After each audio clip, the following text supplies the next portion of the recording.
Hey guys, welcome back to the channel. This is story about what if Naruto brings Sasuke back, but not the way the council wanted him and punish him. Part 1. Before I start, please do support for more amazing content and comments for part 2. Do consider to subscribe my channel and share my video to your friends and check out the description as well. Let's start the video. Valley of the End. The Valley of the End, a place where legendary ninjas fight legendary battles. Now one more is happening, but what if it didn't end the way it was supposed to? Flying through the air, the two ninja attacked each other. The curse-sealed Sasuke, with his Chidori, coming at the two-tailed Naruto with his demonic Rasengan. Chidori. Rasengan. Were the two yells heard throughout the valley as two friends and brothers attacked each other, both trying to get control. Finally, Naruto's Rasengan overpowered Sasuke's Chidori, and with a full-powered demonic Rasengan in the chest, Sasuke went flying into a stone wall, making a crater and causing a rock shard to come across his eyes, blinding him forever and making his Sharingan eyes useless. While Naruto only received burns across his right arm from the Chidori. Forest outside Valley of the End. Jumping through the trees, one copycat ninja was trying to find the two members of Team 7 with the help of his dog Pakin. Pakin, how far away are we from them? They're right over that cliff. Kakashi. Sensing the chakra pulse from over the cliff. Valley of the End. Sasuke team, why would you try to leave the village to go to that snake bastard? Naruto screamed out in rage as the last of his demonic chakra left him. And on top of that, you tried to kill me, and I thought of you as a brother. You stupid dope. Sasuke spat out, it was for power, only Orochimaru can give me the power to kill my brother, and you were like a brother to me, that's why I need to kill you to gain the ultimate Sharingan to kill Itachi. And with his last bit of strength, Naruto yelled, Sasuke, you're an idiot. And with that, Naruto passed out from chakra exhaustion. Coming out of his hiding spot in a tree not far from the battle, Orochimaru's puppet Kabuto came to collect the last Uchiha to bring back to his lord for his new body. But when he saw the Uchiha no longer could use his Sharingan, he knew his lord would not be happy with either of them, so instead he took out a needle and vial he always kept with him and drew some of his blood to clone a new stronger body with the DNA of the Sound 5 he found in the forest a while back. Sasuke, you showed so much promise in being Lord Orochimaru's next vessel, now you're useless, but your blood will make him an even better body when the time comes. He said while healing the wound so no one would notice. And with that he jumped off in the direction of the hidden Sound village. Not even a minute later, the copy ninja Hada Kakashi came over the cliff to see his two students passed out, one from pain and the other from chakra exhaustion. Now Kakashi was a man of few emotions from his years in Anbu, yet now he felt so many that it felt like he was going to explode. Summoning two shadow clones, he ordered them to carry the Uchiha while he took Naruto. Akin, try to smell out the closest medical team on the way back and hurry. He commanded. All the while thinking Obito and Minato-sensei would not be happy with me now. Konoha North Gate. At the gates of the Hidden Leaf Village, three very worried women, one a pink-haired girl named Sakura Haruno, waiting for her teammate to bring back the other, another the fifth Hokage Tsunade Senju, waiting for her favorite blonde ninja to come back, and the last being the very shy, very timid Hinata Hyuga, heiress of the Hyuga clan. Please come back safely. Was on all three of their minds. A few minutes later, a black blur could be seen coming through the forest towards the gate. Hokage-sama, we need to get these two to the hospital fast. From seeing them, she could tell that while Sasuke was more physically hurt, Naruto was suffering from severe chakra exhaustion. Anbu. Take Naruto to the hospital and make sure no one sees him but me, and take this traitorous piece of trash there too with constant Anbu guard. She yelled out to the Anbu guards near her. But before they left, they heard an outburst coming from the most unlikely of people, Lady Hokage, I'm going with Naruto as well. Commanded Hinata, and seeing how her blonde crush was hurt. This girl must really like that Gaki, maybe she'll be good for him. Fine, but only you Anbu, why haven't you left yet? The last part she screamed, making the Anbu nearly wet themselves from the killer intent coming off of her. And with that, the Anbu left with Tsunade and Kakashi close behind. During that whole time, Sakura could only stand there stunned from the damage the two boys have received. Before she left, knowing she had a lot of thinking to do before she does anything else. Konoha Hospital. 3 hours later, both boys were at the hospital and stabilized from their injuries, with Sasuke now strapped to his bed and knocked out. While Naruto was waking up to quite a surprise in his own room. Naruto woke up to feeling heat in his hand and on his shoulder, moving his neck to see what it was. He saw a head of blue hair on him. Who is that? Wait, blue hair, what is Hinata doing here? He thought as he remembered the girl from the Chunin exams. He was just about to try to slip out of her grip when he heard an eep from the girl and stopped to see her eyes open. Just then Hinata woke to her pillow moving from under her head, or at least she thought it was her pillow, yet when she opened her eyes, she found out it was Naruto's shoulder. And nah, Naruto-kun, why you're awake? She sputtered out, looking right in her crush's eyes. She turned a shade of red that would shame a tomato. Wow, Hinata's eyes are so beautiful. He thought. Hey Hinata, what are you doing here? He asked through the days of waking up, still not knowing where he was, then he happened to notice the white ceiling. I'm in the hospital again, what am I doing here? Konoha Council Chambers. At the same time, a very heated argument was going on in the council chambers of Konoha about two different genin, one Uchiha Sasuke and the other Naruto Uzumaki. Settle down, it's time to discuss what will happen to Genin Uzumaki and Uchiha," said Danzu, the head of the civilian council. First, a punishment for Uchiha Sasuke. The council elders have decided that he shall serve a 1-year suspension from the ninja corps and be kept in the village for training until we decide he can take up missions again. This time the elder Kaharu talked also to ensure his loyalty to the village. We shall marry him off to all of the kunoichi of his age. At this, Tsunade burst. She was already pissed at what the Uchiha did to her reason in coming to this village, but now they want to marry him off to all the girls his age and let him go with a slap on the wrist. That is not going to happen. First off, the Uchiha is lucky I didn't kill him when he came in the gate. He will be in the Anbu jail for the rest of his life if not longer. Jiraiya has already sealed his chakra, Sharingan, and curse seal, so only someone of his skill will be able to undo them, and there is no one that good anymore. And that is that the killing intent coming off of Tsunade now made several of the civilians pass out while soiling themselves. The elders knew they couldn't stop her on this, but their next decree she could not stop. Now onto the punishment for the Dem Uzumaki. Hamaru stopped herself knowing if she said that she would not live to see the end of the day. What has he done to be punished? She asked while having killer intent wash over her. This time it was Danzu who spoke. He attacked a loyal leaf ninja while trying to rescue him from his kidnappers. So we, along with the daimyo, have decided that Uzumaki must be exiled, he exclaimed while gauging the reaction of Tsunade, which was surprisingly a blank face. She has something planned, I know it, but once the demon is gone, I will send Root out to take him and break him to make him the perfect weapon. Now we will give him 1 week after he has been cleared from the hospital to get his affairs in order, then if he is not out of the village Anbu will kill him. Fine. All those in favor to exile Genin Uzumaki Naruto. All of the civilian council and the 3 elders voted. And all those against. The clan heads along with the Hokage raised their hands. As decided, Genin Uzumaki Naruto will be given 1 week after being cleared to get his affairs in order to leave the leaf or be killed. And with that, the half of the council that voted yes left with evil smiles on their faces, and all through the hidden leaf, the sound of a desk being turned into dust was heard. Standing up, Hiashi started to speak. We know you will find a way to make this turn out for the best, and we want you to know we all see Naruto as the hero the Yondaime wanted him to be, and will help with whatever you need. And with that, the clan heads bowed and left to go back to their compounds to tell the news. Shizune, I need to ask you something. If Naruto is leaving, then why are we staying? I only came back to hold the job for the blonde Gaki. Asked Tsunade. Lility, I will follow you wherever you go, especially if we get to bring down those responsible for Naruto-kun's pain. Said the young apprentice, and with that they both left to visit our blonde hero before they set their plan into action. Konoha Hospital. After hearing what happened while he was back after his mission, Naruto started to retell his whole mission to Hinata while acting it out with sound effects, which Hinata found insufferably cute. Now while reenacting one of the fights, Tsunade threw the Anbu guards out a window and Shizune just happened to slam the door open in her rage and made Naruto fall into Hinata and ended up in very compromising position. Oh, now isn't that just the cutest thing you've ever seen, Shizune? Finally being knocked out of her rage by the 2 kids. Why yes, it is Milady, just one of the moments I wish I had a camera with me. The apprentice said, trying her best to hide the fit of giggles the 2 kids were causing her. Jumping up from on top of Hinata, they both did their best to hide the blush they were getting. What are you doing here, Granny? Well, Naruto, I came to check up on my favorite knucklehead, but it seems that Hinata here was doing a good job of watching you herself. You know she has been by your side ever since Kakashi returned with you from your mission. She said while thinking of a way to tell him of his exile. Wait, you mean that you've been here the whole time watching me, Hinata? He asked the shy girl while jumping up to hug her, making her faint in the process. Bachan, what did I do? You need to help her, hurry. Naruto, she's fine, she'll be up in a few minutes, but now we have something you need to hear, but first I think you should tell Hinata here your secret, she really does like you, you dense knucklehead. If she does accept, then maybe we'll have a traveling partner his own age that can help him get ready to restore his clan and become a Kage in his own right, even if it's not for the leaf. She thought of what Hinata could do to help him. And this is an order, so you have to do it. Just then Hinata decided to wake up. Yet outside in the hall a very different conversation was going on between 2 teammates. Come on, Tenten, Niji-kun is resting, why don't we visit Naruto-kun and help with rekindling his flames of youth? Said Lee, the green spandex wearing beast of the leaf.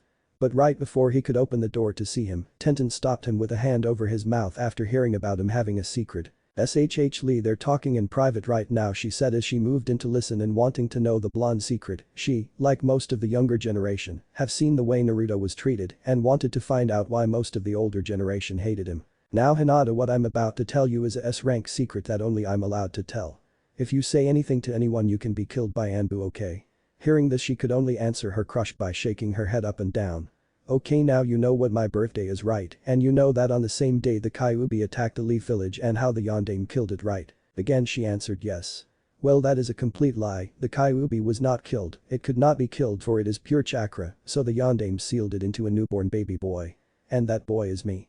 Before Naruto could even blink, two things happen at the same time. One was Hinata tackling him into a hug, apologizing for his life. The other was Lee and Tenten falling through the door in disbelief, with Tenten, being the girl she is, joining Hinata in the hug. Seeing Naruto now more confused than ever, Tsunade decided to deal with the extra two people that had been listening in and then tell them of his exile. Well, now that you all three have heard the true story of the Kyuubi attack, do you hate Naruto like some of the older generation do? Both girls just shook their heads, with Lee joining them while shouting about Naruto's flames of youth. Good, and now for the news I have to tell you, Naruto. Now the rest of you can stay, you'll find out soon anyway. Well, there's no luck trying to avoid it, but Naruto, in their infinite wisdom, the civilian and elder council have decided to exile you for hurting the Uchiha, thinking you are letting the fox take over. And with that, Naruto broke down and cried all he could into the two girls still holding him while they were planning ways to hurt those that voted yes. Now Naruto, don't worry, I'm not going to let you go alone. All you need to know is that I have a plan and you will be okay. Okay, Ba-chan, I'll trust you. He said, but why don't you all hate me? He asked the three other genin. Because Naruto-kun, you're too nice to be the Kentucky Kyuubi. Hinata said, doing her best not to stutter. Exactly. You're just like the scrolls I use, not the weapons inside, silly. Tenten said, using common sense to see it. Gosh, Naruto-kun, your flames of youth are most impressive to hold the demon at bay, shouted Lee, before getting hit by four angry Kunoichi. Now I want you two to go find your dad, Tenten and Lee. I want you to find Guy and talk about what you just heard. I will be calling for you all soon, along with the other rookies, to talk about Naruto's exile. And with that, the two left. Ho ho Hokage-sama, what do you want me to do? Hinata asked. Just wait here with the knucklehead, I'll come get you both when the time is right. The blonde Hokage said as she left with Shizune to start with the plan they both had. Shizune, I want you to get Jiraiya in my office ASAP. Pain is authorized. Hokage's office. Not even 1 hour later, the screams of the super pervert Jiraiya were heard around the village as he was thrown in the Hokage's office by Anbu. Tsunade, what do you need me for now? Neglecting to mention the research he was doing. Jiraiya, first you need to know that the council, in their wisdom, have decided to exile Naruto for hurting the Uchiha. Seeing Jiraiya about to leave to kill the council, she tried to calm him down.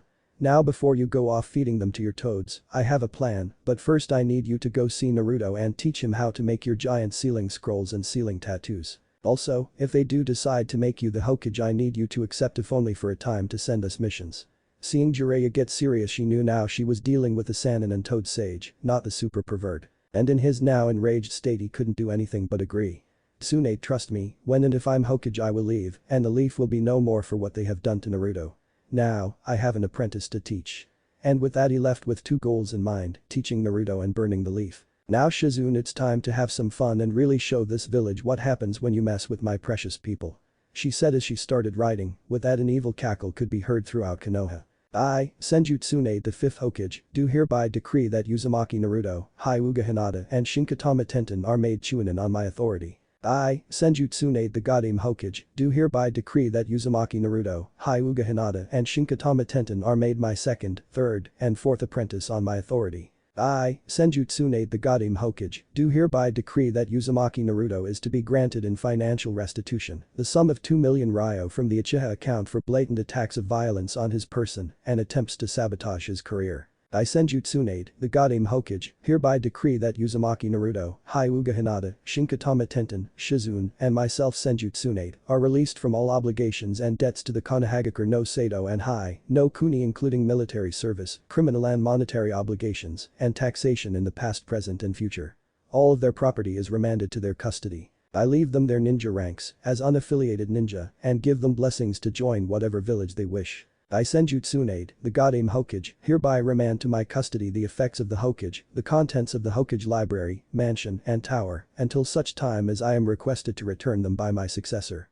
Due to their sensitive nature, any attempt to remove them from my person except by my successor will be seen as a hostile and traitorous act, punishable by death. I, Senju Tsunade, the Goddamn Hokage, do hereby ban the use of seals or jutsu meant to control or punish individuals from being placed upon any willing or unwilling member of this village. Any and all of such seals and jutsu must be registered with the office of the Hokage, complete with a method for removal. Any individual or group who is found to be using such seals or jutsu or has used such seals or jutsu in the past without a method of removal is to be executed publicly, regardless of rank, social status, or standing within the village, as a warning to those who wish to use such methods. Any person subjected to such seal or jutsu, should it be unable to be removed, shall be granted land and monetary compensation on the order of 1 million ryo for every year they have been subjected to the seal or jutsu in question, the money for which will be taken from the accused's accounts or lands. I, Senju Tsunade, the god-aim Hokage, the Namikaze and Uzumaki, fortune and estate, which includes all scrolls, monies and property, are hereby relegated to the sole possession of Uzumaki Naruto, to dispose of as he sees fit. I, Senju Tsunade, the god-aim Hokage, the scrolls, monies and property or the Senju fortune and estate, are hereby relegated to the sole possession of Senju Tsunade to dispose of as she sees fit. And as the ink of the Hokage's seal dried, the members of the civilian and elder council had a feeling as if the Shinigami himself was about to eat their souls. Team 9 Training Ground. All around the training ground logs were laying there shattered from the wrath of one Rock Lee. Yosh Lee, what did you need to see me about my student in the flames of youth? I know Naruto-kun's secret of the fox and wished to know why he is hated even though his flames of youth are the brightest in the village. Lee yelled the last part, even louder than normal for him. After hearing that Lee had found out a most unyouthful S-class secret, Guy had to find a way to help his youthful charge. Lee-kun, not everyone hates Naruto-kun. Most of the Jonin and Anbu have tried their best to help brighten his flames of youth and now all we can do is help him get through this rough time. He said before moving in for their famous Sunshine Jutsu before they left to get the rest of their team and see the Hokage. Shinkatama weapons store. Walking into her family's store, the killer intent Tenten was generating made all of the customers run out while wetting themselves before she turned the sign to say closed. Darling, why did you scare off the customers and close the store? Her dad asked. Daddy, do you hate Naruto for what he has in him? Tenten asked while walking forward playing with a sword she picked up from a shelf. Well darling, I don't know how you found out, but no, I don't hate him, as you know we do sell him his weapons. Her dad said, hoping that the pointy end of the sword stayed far away from him. But because now Naruto needs more help than ever and we are going to help him. Okay. She said, twirling around the sword to emphasize her point. Konoha Hospital. Wow, Hinata, this new tattoo is really cool. Yelling in excitement at the new seals Jiraiya taught him and her while showing her the new sealing tattoo of his spiral with a fox head and 9 fox tails on it. That is nice and Naruto-kun, and it was nice of Jiraiya-sama to teach us.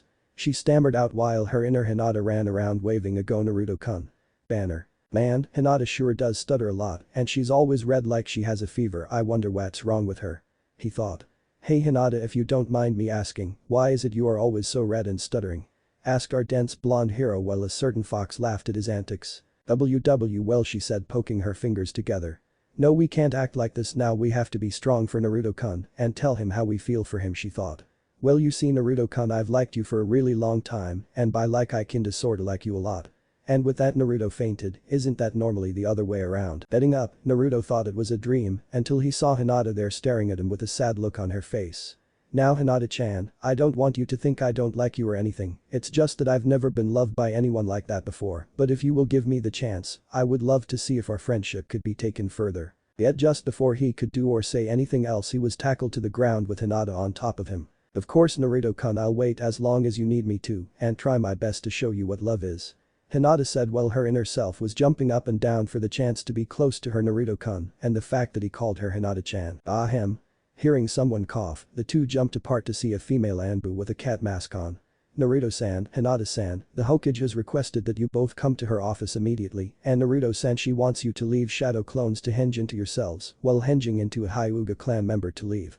With her orders completed, the masked Anbu left in a swirl of leaves. Hokage's office. Walking in to find Tsunade's office filled with all of the rookies besides Sakura and Sasuke, the Jonin sensei, the Konohamaru Core and Iruka there, Naruto finally dropped his henge. About time you got here, Baka.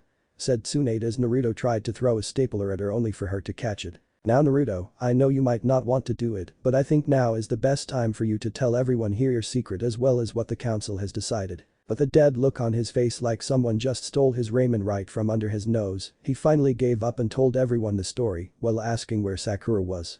And afterwards looked at the group to see how many people hated him now, even though he knew the Jonin senseis with Iruka didn't hate him. Yet, before he could even look at everyone's face, 3 blurs of the Konohamaru Corps tackled him into the ground, apologizing for everything that had happened to him and asking if there was anything they could do. Naruto, those idiots.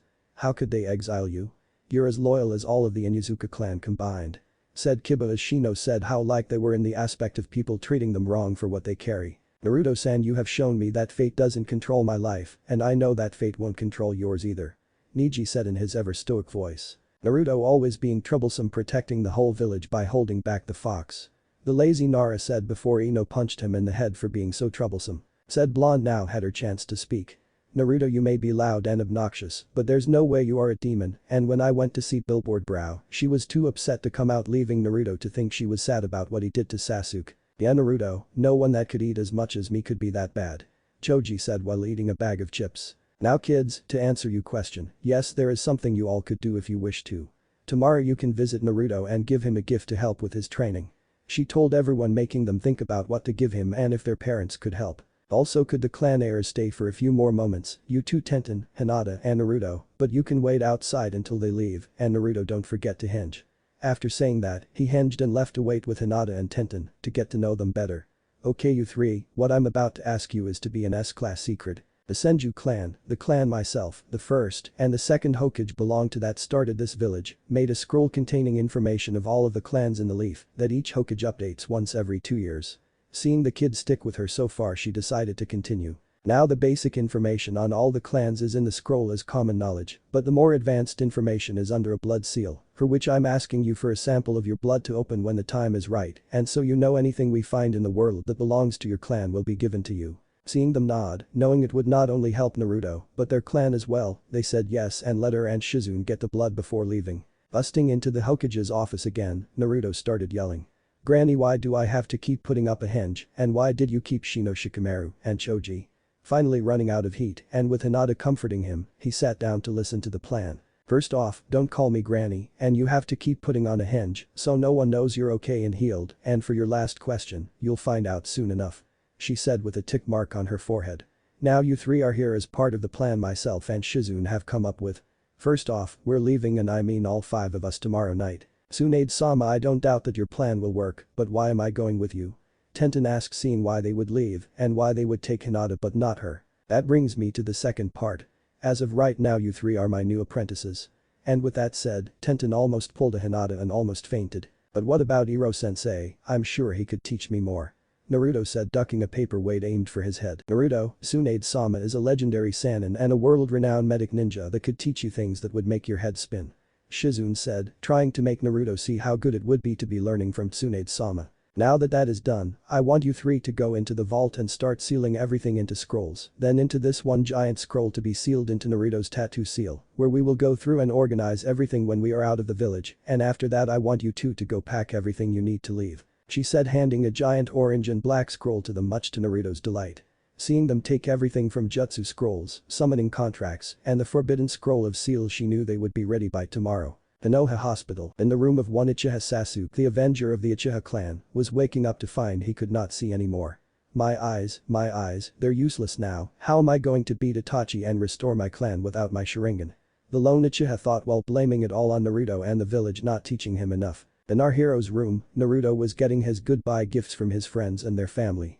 Each one walked up one by one to give him their gifts. From Kakashi he got a scroll for his tracking dog squad with a wish for him to get stronger and one day gain a full summoning contract from the dogs. From Jiraiya he got a collection of scrolls on sealing written by him and the Yondaime Hokage in hopes that he will become a seal master. Iruka gave him a copy of all the academy scrolls from start to graduation to help him. Neji, Hiashi, Hanabi and Hinata gave him notes on the cage bird seal, along with a scroll of minor chakra control exercises. Ai and Lee both gave him copies of all of their scrolls on different taijutsu styles. From Tenten and her dad, he got a scroll on weapon making and a map of the elemental nations with locations and notes for treasure, with her dad asking that Naruto succeed in finding them where he failed. He also gained a scroll of low-level genjutsu to help him in one of his weakest skills from Kurenai. An unexpected gift from Kiba, his mom Tsume, and the whole Inuzuka clan came in the form of his very own dog partner to help him named Urashimaru, who was currently licking Naruto to death. From Shino and his clan, he received a security hive filled with the Aburum's clan destruction bugs.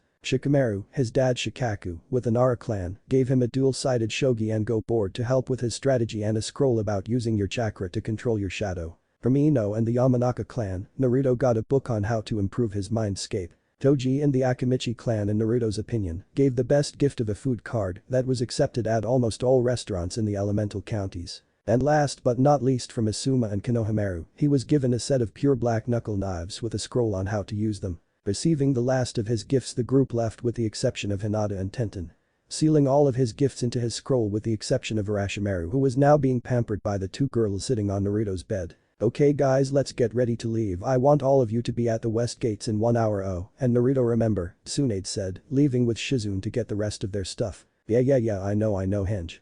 Said Naruto with a voice full of sarcasm, dodging a bedpan thrown at his head. Konoha West Gate. At 0200 hours, Team Hokage with a dog and a pig left Konohagakure no Sato on road to wherever life led them. Yamanaka Flower Shop. Entering the Yamanaka Flower Shop the next day, Sakura looked around to see Ino tending the flowers in the back. Hey Ino, have you seen Naruto around lately? I really need to talk to him. Sakura said, calling out to her longtime friend. So she doesn't know yet. God, she was probably worried about Sasuke this whole time. Ino thought, giving Sakura a dead look. Sakura, you might want to sit down for this. She said while taking Sakura to her room upstairs. Ino, what's wrong? Why did we have to come to your room? Sakura said, not knowing what her friend was about to say. Sakura, last night Naruto along with Hinata, Tenten, Shizune, and Lady Tsunade left for an undetermined amount of time. Ino said. But before she could finish her explanation, Sakura interrupted her. Looking confused that not only Naruto left but also Lady Tsunade, she started to cut off Ino. Ino, why did they all leave? Hinata is a clan heir, and Lady Tsunade is the Hokage, she has to run the village. What is going on? Sakura, yesterday after Naruto returned with Sasuke, the council decided to exile him for hurting the Uchiha. So they all left with him. You know Hinata loves him, and he was Lady Tsunade's reason for coming back, Ino said, trying to calm her friend down. Oh, and if the village doesn't change then I might go as well. I mean, they exiled a hero who has done nothing but good for this village. Even if he has the Kyuubi sealed inside of him. Ino thought. What do you mean they exiled Naruto-kun? He only brought back that traitor of an Uchiha. Sakura said, having no more love for Sasuke after her time thinking last night. Ino was to say the least astounded at Sakura's change. Just yesterday she was worshipping the Uchiha and now she hates him. Sakura, are you okay? I thought you liked Sasuke. And what's with calling Naruto Naruto-kun? The blonde Kunoichi asked. Well, you see Ino, I did a lot of thinking the last 2 days and I remembered that no matter what I did Sasuke would always be mean and turn me down. But Naruto-kun would only try to help me and bring my spirit back up while I only hurt him. Sakura said, confessing her wrongdoings. Well, that's a good start, Sakura. Maybe if you go to Master Jiraiya, he might be able to help you get a message to Naruto. Ino said, trying to help her longtime friend. And with that, Sakura left to see Jiraiya and find help in getting in touch with Naruto. Higher Country Forest. Okay team, it's time to stop and rest while we take inventory of what everyone brought. Tsunade said, getting her team to stop and rest up in a clearing below. After that, Naruto here is going to start sealing it into his new giant scroll with item-specific seals after we make our own basic scrolls with clothes, food and the necessities. Now don't worry, we all make our own giant scrolls just for us later when we start up our base.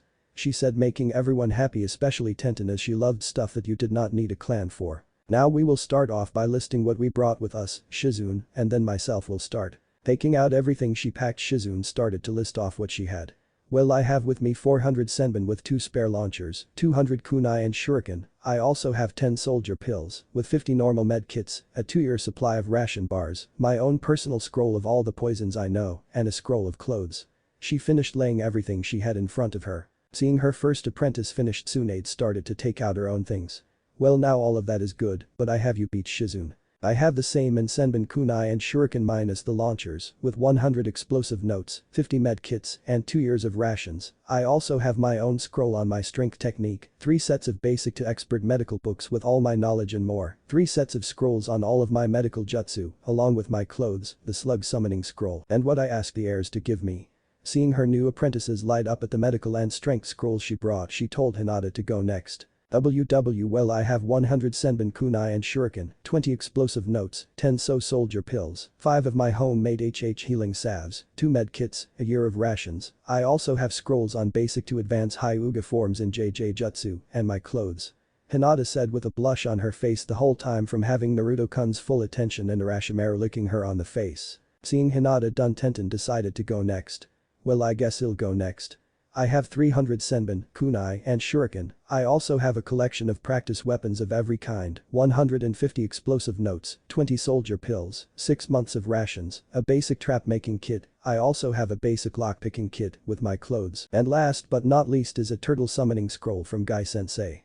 And with the last item on her list, everyone started to ask if she signed it yet, earning a no from her. Knowing that he was last, Naruto took a big breath to tell them all that he brought. I have 500 senbon, 350 kunai and shuriken, 2 of the big Fuma shuriken, as well as 2 folding windmill shuriken, a trap and lockpick kit, 100 explosive notes, 50 soldier pills, 25 smoke bombs, with my gifts from everyone, my clothes and 100 packets of instant ramen. He said the last very proudly before all of the girls looked at him like he was crazy. Now with all of the personal items out of the way, we also have 1000 each of kunai shuriken senbon and explosive notes, 200 soldier pills, 100 blank mini scrolls, 20 black jumbo scrolls, 3 ears of rations, 50 full med kits, 10 sets of chakra weights for your training, 20 sets of Anbu armor and gear, along with 20 sets of radios, the forbidden scroll of seals, the non-clan village jutsu scroll, the scroll of clans which contain all of the information on every clan in the leaf. We also have Saratobi's monkey summoning scroll, the tiger summoning scroll from someone very important, and the past Hokage's diaries. Tsunade said, laying it all out in front of her. Konoha Council Chambers. Inside the Konoha Council Chambers just moments ago, Rude Anbu had just reported to Danzu that not only is Naruto Uzumaki gone from his hospital room, but Tsunade, Shizune, Hinata Hyuga and Tenten Shinkatama are gone as well. First we need to elect a new Hokage. I elect Jiraiya-sama again, said Shikaku Nara, leader of the Jonin Council and representative of the Clan Council. Just then Jiraiya came crashing into the room accepting the offer.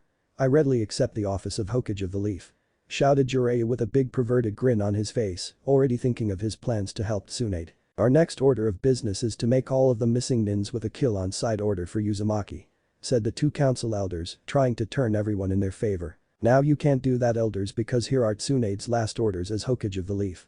With that, Jiraiya gave the orders to the speaker of the council to read off. At the end, all you could hear in the chamber was gasp of what she did. Oh, and I already sent copies to the daimyo for him to see.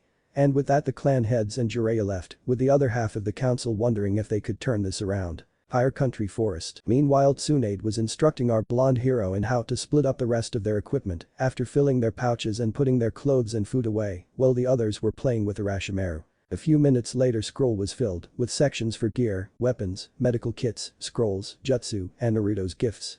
Okay, now brat, seal it in your tattoo and let's go meet the others, Tsunade said. Konoha Hospital. In the room of one Uchiha Sasuke, Anbu, ordered by Jiraiya, were telling Sasuke of his punishment and about Naruto. Uchiha Sasuke, by order of the council and the 5th Hokage, you have already had your chakra, curse seal, and Sharingan sealed by Master Jiraiya, which no one can break. You will also be put into the deepest, darkest, and smallest Anbu prison cell for the rest of your life for your betrayal. And with that, Sasuke started to go off on the Anbu.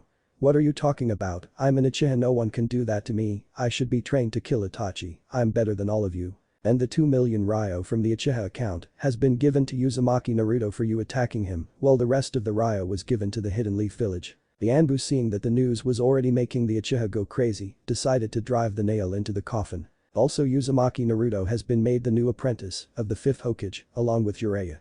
Seeing that her job was done, the Anbu took her leave to tell Jiraiya of her success. They took my money, they took my chakra, and they took my Sharingan. They're making me weak, so I can't kill Itachi. And on top of that, they're giving the dope everything that should be mine, Sasuke thought in a rage of what has happened. Higher Country Forest. Having finished taking inventory of everything, Tsunade decided to tell everyone of their next move.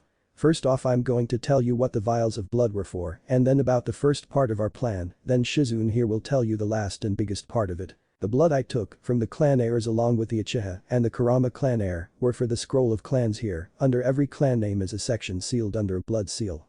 That seal holds a scroll with every jutsu that clan has, plus information on hidden weapons and summons that were sealed away before Konoha was started, she said, telling her students. This leads me to our next goal, which is to gather up as many rare weapons as we can, along with summoning scrolls to build a reputation, Tsunade said while using the blood to open up the blood seals. Now that Lady Tsunade has told us the smaller picture of our plan, the bigger picture is we are not going back to the leaf, it is corrupted and will soon die from the inside. Hearing this, the younger 3 could only gasp, while thinking that what she said was right. So on to the reason for building a reputation. We are going to start our own hidden village by collecting resources and people from around, along with whoever leaves the leaf when the time comes. We already know where and what the village will be called, but that is going to be a surprise, she finished. So what you're saying is that when the time is right, our families will be able to come with us? Asked Tenten, worried about her father. Letting out a low whistle, Tsunade started to speak. Now what do we have here? It seems with the information we have from the Hyuga clan part of the scroll, along with the treasure map Tenten's dad gave you, the Hyuga clan summoning scroll is near Wave, which happens to be where we're going next. Wow, Hinata Haim, what do you think is your clan summons? Oh, I bet it's something cool, Naruto said, jumping up and down holding onto Hinata. Now that we have told you our whole plan, it's time to get moving. Our first stop is to find the legendary Raijin, then to Wave to find the Hyuga clan summoning contract and a surprise," said Shizune, getting the group moving to the border. Hokage's office. Sitting in his chair, the new Hokage Jiraiya of the Sannin looked on in the Hokage's crystal ball at the hot springs. That is at least until a certain pink-haired Kunoichi stormed in, knocking him out of his seat. "Sakura, what are you doing here? Is there something I can do for you?" he asked while hiding his massive nosebleed. "Why yes, there is, Jiraiya-sama. I was hoping you could use one of your toads to send this letter to Naruto-kun," she said while handing the letter to Jiraiya. "Naruto-kun, is it now? Well, it seems that my boy has quite the fan club," Jiraiya thought while getting a perverted grin. "Of course I can, Sakura, just give me a minute," summoning jutsu. And with that, Gamakichi, Naruto's own personal toad summon, appeared. "Gamakichi here will deliver it for you. Hey Gamakichi, can you give this letter to Naruto the next time he summons you?" the toad sage asked. "Yeah, I can give it to boss if I get a bag of treats. Who is it from?" "This pink-haired girl. Hey, are you the boss's girlfriend?" Gamakichi asked before almost getting hit by a blushing Sakura. "No, I'm not his girlfriend, just a very sorry friend. And here, you can have this. I was going to save it for later, but you can have it if you tell Naruto I'm sorry." Having gave Gamakichi the letter, Sakura left, with Gamakichi also going poof. Konoha Town Square. Several hours later, the whole of the village gathered to hear the council's announcement, but it was Jiraiya of the Sannin up there instead. "Thank you for gathering here today. For today you all get to hear an S-class secret that the third Hokage thought would be for the best if you didn't, but since Tsunade left to train her 3 new apprentices, I am the new Hokage, and I can tell you." The crowd started to murmur at the first of his proclamations, Tsunade leaving and Jiraiya being the new Hokage. But first, you all need to know that as of 2 days ago, the council has decided to exile Uzumaki Naruto for bringing back the traitor Uchiha Sasuke, who will be locked up for the rest of his life. At this, half of the crowd booed while the other half cheered at both of those statements. Now onto the announcement. The now exiled Uzumaki Naruto is none other than the son of the 4th Hokage Minato Namikaze, the yellow flash of Konoha. Turning around, Jiraiya left to let the crowd think about what they did to the son of their hero. After that, the kids of the elder generation that hated Naruto even now left them to stay in way of their hate. Hyuga clan compound. The Ashi Hyuga was a man of great patience, but the clan elders have just worn it a little too thin.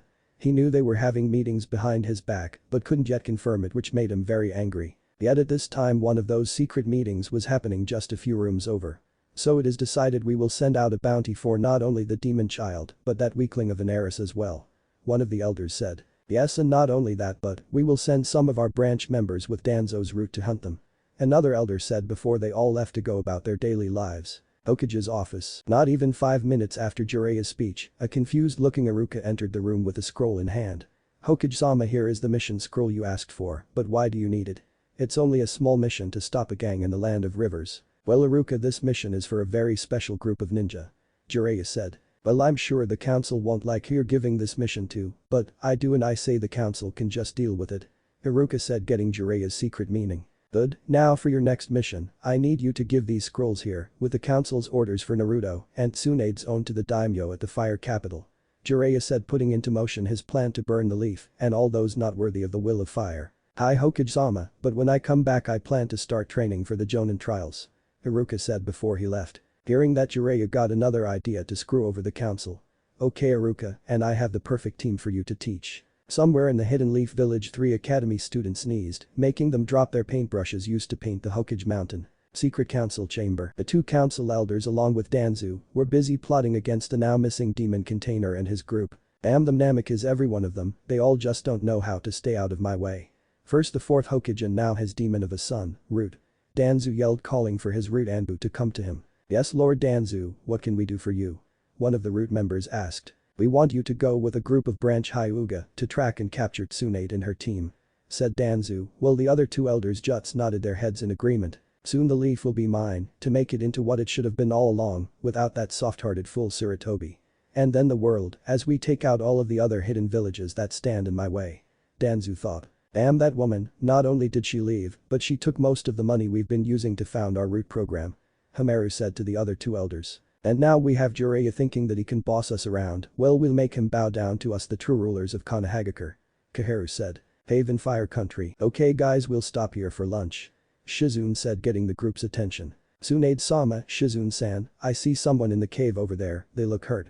Hinata told her new senseis while turning off her Byakugan. Wanting to check it out, yet making sure her team was safe, Tsunade set them up into a defensive formation. Okay, we know you're in the cave, come out and we will not hurt you. Tsunade yelled, trying to get the person out of the cave. And it worked, but the person that walked out was not someone they expected. Recognizing the person that walked out of the cave, all three Chunin started to attack her. Hey, why are you attacking her? Tsunade yelled, while punching the ground to get her students to stop. Granny, why did you do that? She's with Orochimaru and the sound, she attacked us in the Chunin exam. Naruto told her while trying to get up, even though he kept falling. Naruto Baka, look at her, does it look like she still works with Orochimaru? Her clothes are dirty and it looks like she's been out here for months. Now child, stand down and tell us your story before I put you down. Tsunade said, seeing that the girl was still in a taijutsu stance. Relaxing out of her taijutsu stance, the girl began to tell her story.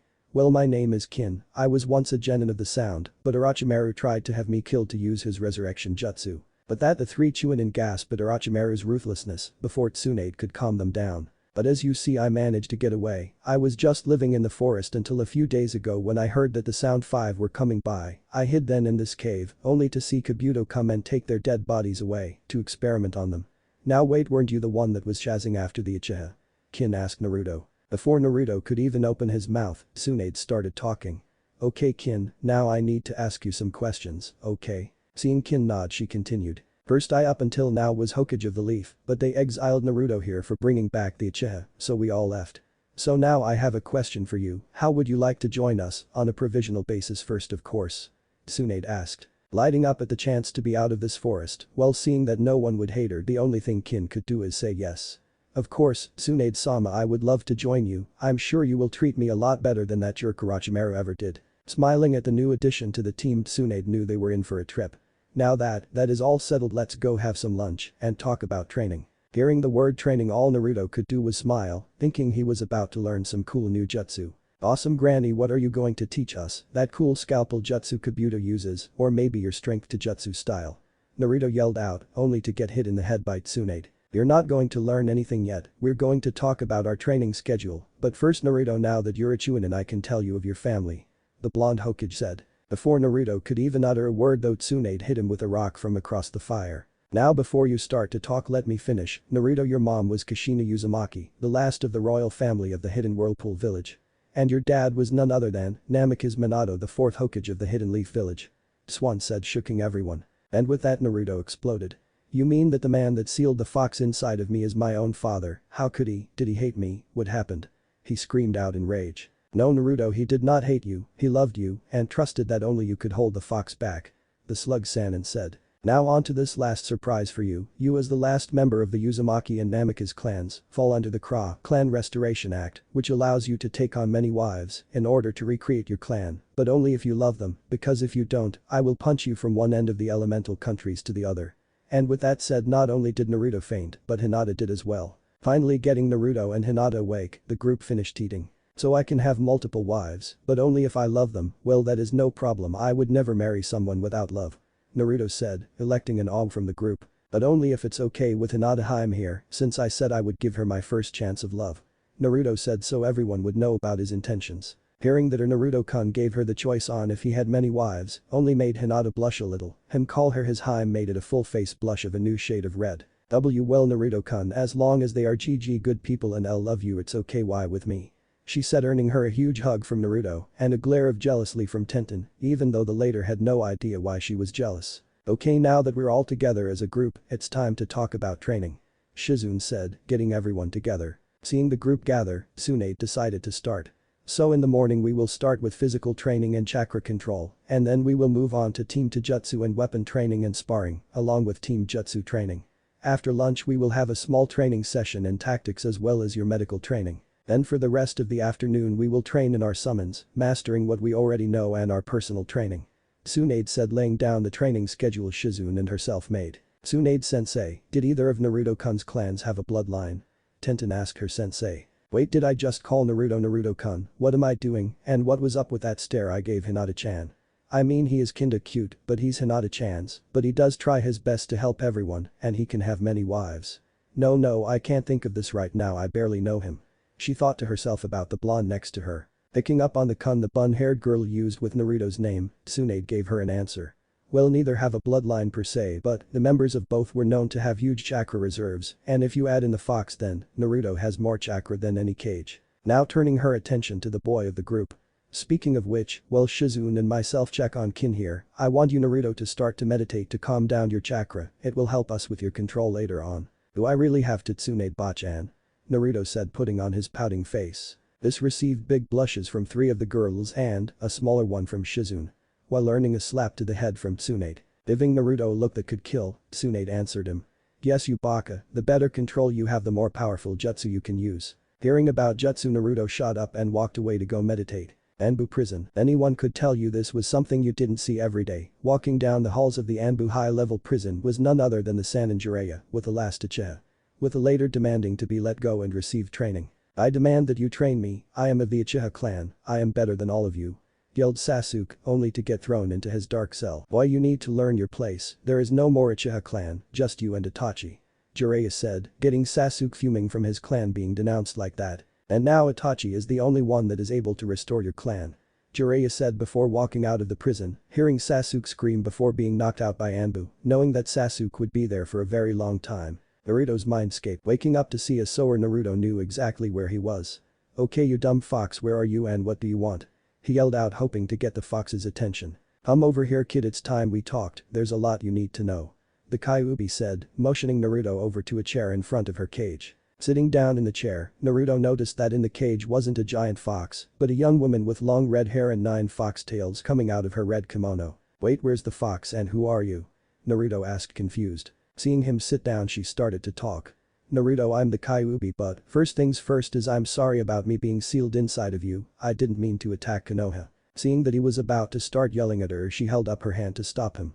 You see I was summoned by a very evil man named Madara Uchiha to destroy the village. Wait, Uchiha, as in the same clan Sasuke team is from? Naruto asked. Seeing he was paying attention, Kyuubi decided to continue. Yes kid, the one in the same, he and his eyes have the power to control me. Now on to more important matters, I cannot and will not be sealed inside of a weakling, nor can my container have weak mates. So I'm going to fix that problem. And how exactly are you going to fix that? I know you can help me, but what about any mates I may have? Naruto asked, yet not wanting to turn down any help the fox can give him. Easy there kid, all you have to do is give anyone you mate your mark. Now before you ask how you mark them, that's easy, all you have to do is bite them between their collarbone and push your chakra into them. The rest is all up to me. Hearing how to do it but not what would happen, Naruto was starting to get worried that it was a trap. So you told me what I have to do, but what will happen when I do it? It's not a trap to get you out, is it? Now kid, that is a good question, I see you're finally using that brain of yours. First off, what I will do is transfer some of my chakra to anyone you bite to make them like you. The fox said. What do you mean like me? Her Jinchuriki asked. What I mean is that you and them will stop aging around the age of 25, or they will be taken back to the age of 25. Also you won't die from anything short of cutting your head off or you heart out. She started to explain. Taking a quick breath she started again. Next, any bloodline your mate may have the rest of your family will get from your chakra being in them. Seeing Naruto understand what that means she decided to finish what she was saying. Now about me escaping, yes hopefully I will be able to get a body, even then, though I will still be tied to you until you die. Now go, your team is worried about you. And with that Naruto left his mind with a smiling Kyuubi still in her cage. Haven Fire Country, Naruto-kun, Naruto-kun. Hinata yelled in a panic trying to wake up her love. Waking up in a daze, all Naruto saw was a worried face and blue hair, and all he could think was beautiful. Hinata-hime, is that you? He asked. Yes, and Naruto-kun, are you okay? You were meditating and then you just fell over and I couldn't wake you up. Hinata asked with a worried look on her face while everyone else was just looking at him. Sorry Hinata-hime, I was talking to the Kyuubi. Did you know she was a girl? Naruto said, as if going into your head to talk to a demon was a normal thing. Naruto, what do you mean you were talking to the fox? What did she want? Is she trying to get out? Tsunade asked with worry in her voice. Don't worry Bachan, but you all might want to sit down, it's a long story. Naruto said before he started telling them all that the Kyuubi told him. So Bachan, like I told you, she just wants to help me and she can't hurt me without dying.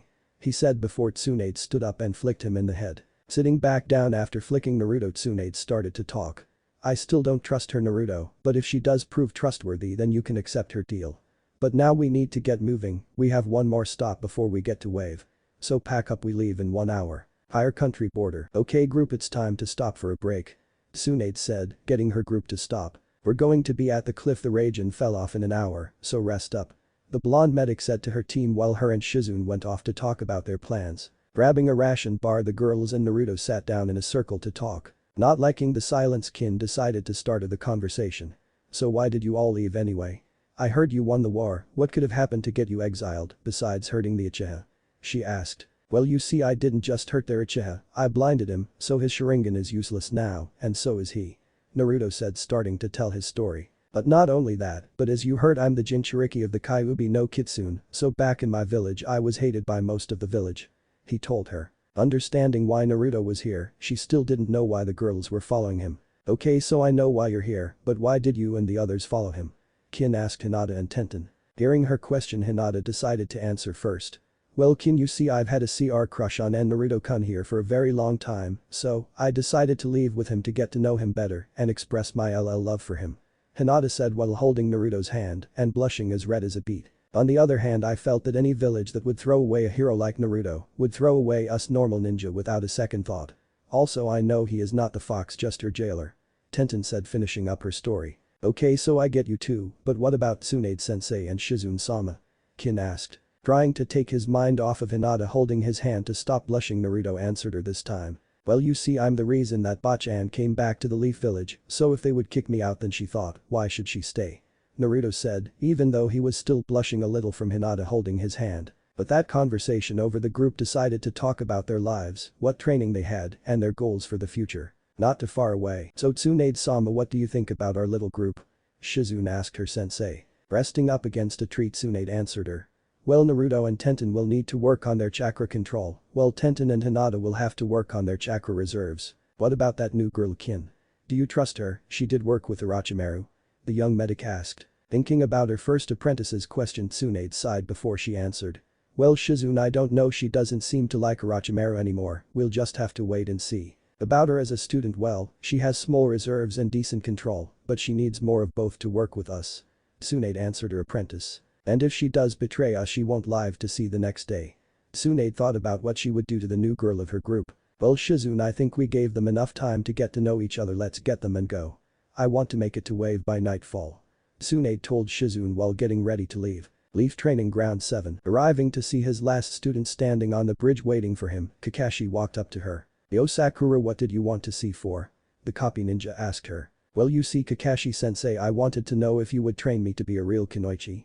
Sakura asked. Thinking about what the pink-haired girl asked him, Kakashi decided that it was time to be a real sensei and start to do his job. Sakura, you and I have a lot of work to do, you need to work on being a ninja and not just a fangirl.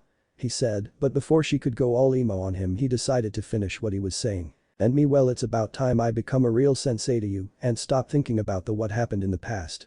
He finished. Knowing her sensei was right on both accounts, Sakura started to stretch to start training. You're right, sensei, it's time to get serious, so what do we start on first? The genin asked her sensei. Thinking about what to start her on, Kakashi came up with a brilliant plan. Well, Sakura, first, your chakra reserves and your stamina are extremely low, so you're going to be running laps up and down this tree, then we're moving on to water walking. The jonin told his student. Hi, Kakashi-sensei. Sakura said before starting her training. Smiling at his student, the silver hair ninja pulled out his little orange book. Well, helping Sakura is a start, one bad habit at a time is good. Kakashi thought to himself before he felt a chakra presence Shunshin next to him. Well, Anbu-san, is there anything I can do for you? Kakashi asked the Anbu that Shunshin next to him. Kakashi-san, the Hokage requests that you come to his office immediately. The Anbu said before he left. Well, Sakura, keep training until you're almost out of chakra, head home, and I'll see you the same time tomorrow.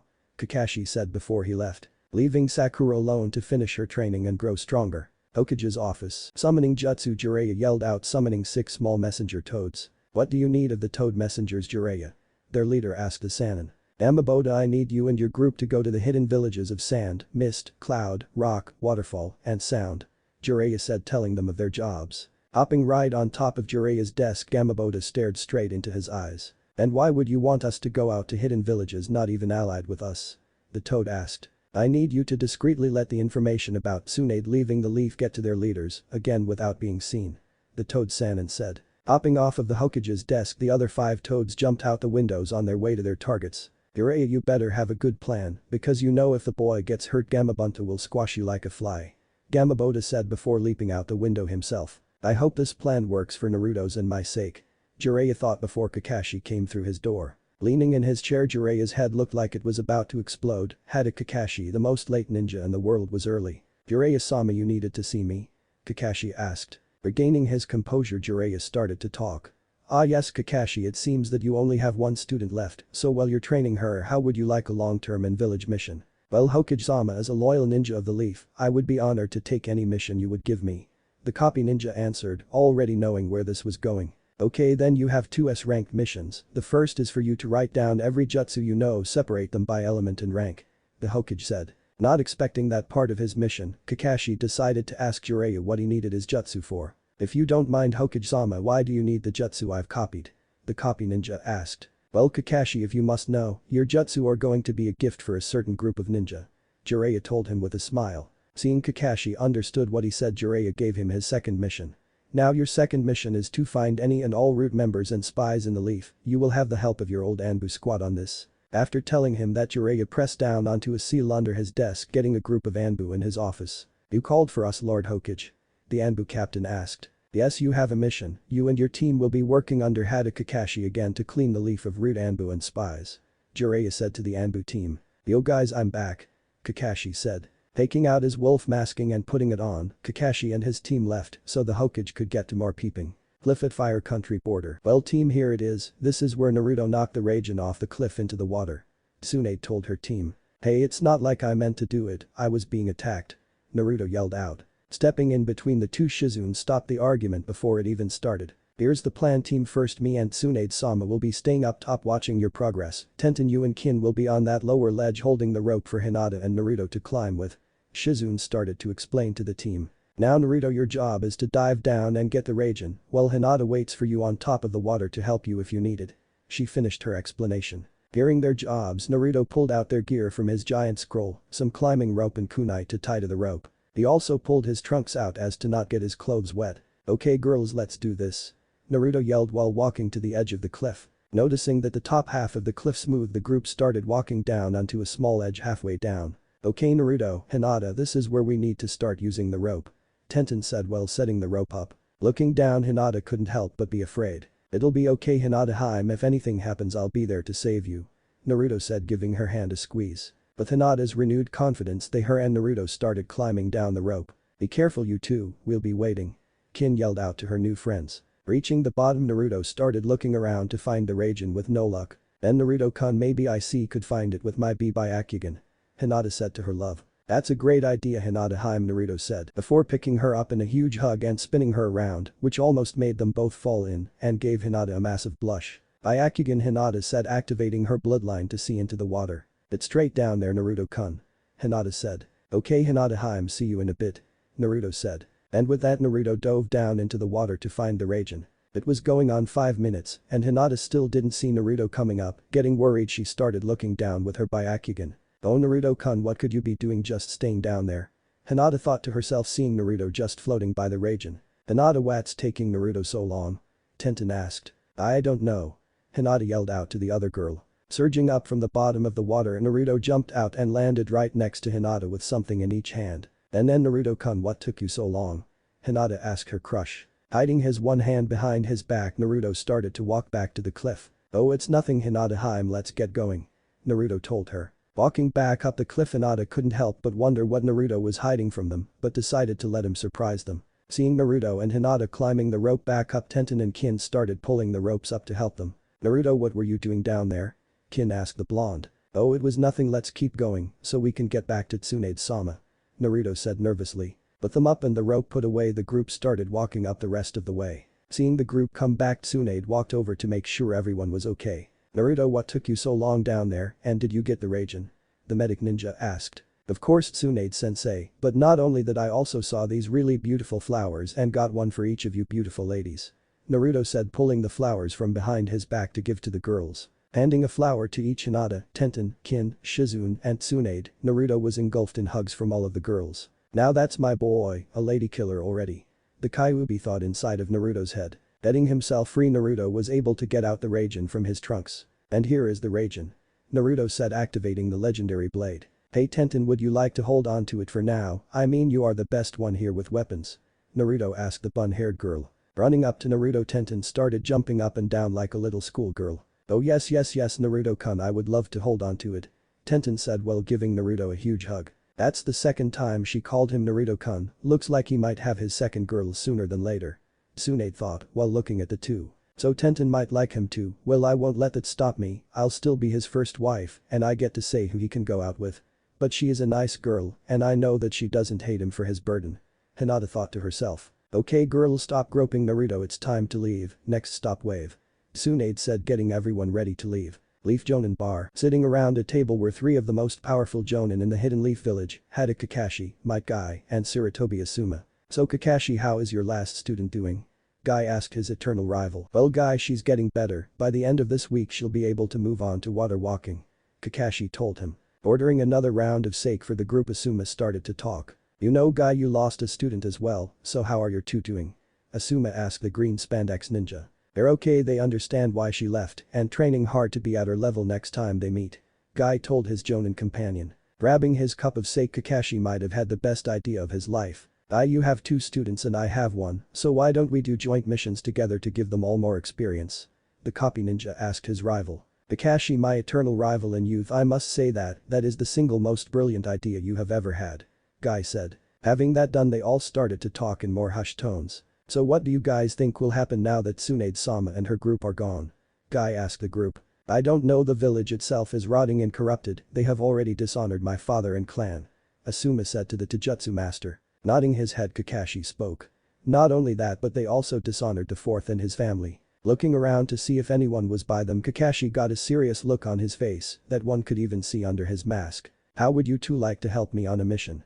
The silver-haired ninja asked. Seeing the other two leaf ninja nod their heads, Kakashi continued. Me and my old Anbu team are to find all rude Anbu and spies, killing the later. Kakashi said. We're in. Was all the other two could say before leaving to meet with Kakashi's Anbu team. Ichiraku ramen stand, eating their ramen, two Jonin, a special Jonin, a Chunin, and a ramen waitress, were all talking about the events that just happened 2 days ago. So Kurenai, how is your team doing now that Hyuga girl is gone? Anko asked her longtime friend. It's going as good as it can, I'll need to bring in someone else so we can do missions, but they're still training hard. Kurenai told the snake ninja. Taking off her mask, Hyuga started to talk. The village is going downhill fast, isn't it? Hearing her question, all of the girls started nodding their heads. First they exile Naruto-kun and Tsunade-sama and her group leave with him. What's happening? Am said. My clan is already talking about what they might do if the leaf falls more. Hana started to say. We may have pack loyalty to the village but not to the corrupt people in it. The Chunin finished. While their conversation kept going, a whole other group of girls were talking about the same stuff somewhere close by. Clearing outside of the Great Naruto Bridge. Okay team, last break before wave and the Hyuga summoning contract. Tsunade said to her team. Passing out ration bars to her team, they all sat down in a circle to talk. So Bachan, what's the first thing you're going to teach us? Naruto asked his new sensei. Well Naruto, since you asked, I have a question for you. Do you know the secret of shadow clones? The well-endowed ninja asked. What are you talking about, Tsunade-sensei? Naruto asked. Walking up to the blonde, Tsunade decided to show him what she meant. Okay Naruto, make a shadow clone and send it with me. Tsunade told her second apprentice. Making a shadow clone, Naruto sent it with Tsunade, only to have her come back alone not even a minute later. Now Naruto, what did I just do to you? The blonde medic asked. Well, you just wait, why did you punch me in the head? Naruto asked, getting his memories back from the clone. Naruto, I didn't punch you, I punched your clone. You see, when a shadow clone is dispelled, the creator gets their memories back. It's great for espionage and training. The Sannin told them. Hearing this, Naruto came to realize that he could have used it to train this whole time. You mean I could have been using this to train the whole time and no one told me? Naruto asked in disbelief. Well Naruto, your sensei didn't really help you that much. Tenten told him. Hey Bachan, I have an idea. The blonde knucklehead said. Looking at Naruto wondering what he could have come up with, she told him to continue. Well, if you're going to be teaching use, then why don't we share everything we know, like my shadow clones, Tenten's weapons, Kin sound jutsu, Hinata Heime's chakra control, yours and Shizun's medical jutsu, and all of our summons. Naruto asked his new sensei. Now Naruto, that is a great idea, but about the summons we will have to ask the head of our main summons if we can, and more than likely pass some trials. The Sannin said, amazed with his idea. Wow, Naruto-kun just had an amazing idea that would help non-clan ninja like me a lot. Wait, did I just call him Naruto-kun again? What am I thinking? Bad Tenten thought while looking at Naruto with a sparkle in her eye that went noticed by everyone but Naruto. Well, I should check on the toads anyway, so I'm going to ask them. Summoning jutsu. Naruto yelled out, summoning Gamakichi. Hey boss, what's up? The young toad asked. Just checking up on you guys, how's the family? Oh, and could you ask your pops if it's okay for me to sign other summoning contracts? Naruto asked his personal summons. Yay, we're doing good boss, you know, resting after that invasion, but yay, I can ask pops about it. But before I leave, some pink-haired girl asked me to give you this letter. Gamakichi said, giving Sakura's letter to Naruto. Taking the letter, Naruto decided to read it later and stuffed in his pocket. Thanks Kichi, I'll read it later. Naruto said, sending the toad back home. Now that you're done with it, it's time to go get Hinata here, her summons. Tsunade said, getting her team up and ready to leave. Hidden Leaf Village restaurant. So Ino, what do you think about this? Sakura asked. Looking at her friend before taking a bite of her dango, Ino answered her. I don't know Sakura, Naruto, he was a hero, he stopped that demon in the invasion, and he brought Tsunade-sama back. Ino told her longtime friend. I know, the leaf isn't doing that good, are we? Sakura asked the blonde ninja. No, daddy is at a meeting right now with the other clan heads, it seemed like it was important. And I overheard him talking about that some of the clans are thinking about leaving if things get worse. Ino said. Looking over at her friend, Sakura couldn't believe what she was hearing, even though she saw it coming. You know, Ino, they might not be the only ones, I don't know about you, but I'm going to try and meet Naruto-kun as soon as I can, to at least try to be his friend and make up for my mistakes. The pink-haired girl told her friend. Well, we'll just have to see where things go and hope for the best. Ino said, letting them finish their meal in silence. Nara clan meeting room. So now that the new tax rate for certain individuals has been decided, it's now time to vote on to staying with Tsunade-sama or the elders. Shikaku said. The Akimichi are with Tsunade and her group if they return to the leaf or not. Chauza said. We of the Amanaka are also with Tsunade. The clan head Inoichi said. That woman is too troublesome to not be with. The Nara clan head said. The pack is loyal to the leader of the leaf, not her advisors. Soon the Inyazuka clan head said. Hyuga started with the Senju and won't leave them. Hiashi stated. It's illogical for us to listen to the elders any longer. Shibi the Aburam clan head stated matter-of-factly. Then it's decided, let us not talk about this again until the time comes. Shikaku said, bring the meeting to a close. Naruto's mindscape. So kid, what brings you here now? The Kyuubi asked. Well Fox, I need to know how long will it take for you to get out? Naruto asked his demon. First off kid, call me Kaiu, secondly it will take at least a year, but I'll tell you ahead of time to prepare you. The newly named Kaiu told her container. Having his first question answered, Naruto breathed a sigh of relief at not having the fox come out for a while. Now my last question, when I do get a new mate, how long until we gain the rest of my mate's bloodlines? Naruto asked Kaiu. Now kid, that's a good question, it should only take about a week after you mark your mates. Kaiu told Naruto. Okay Kaiu, well we're about to hit waves so I have to go, I'll try to talk to you more until you get out, okay? Naruto said as he phased out of his mind. That would be good Naruto-kun.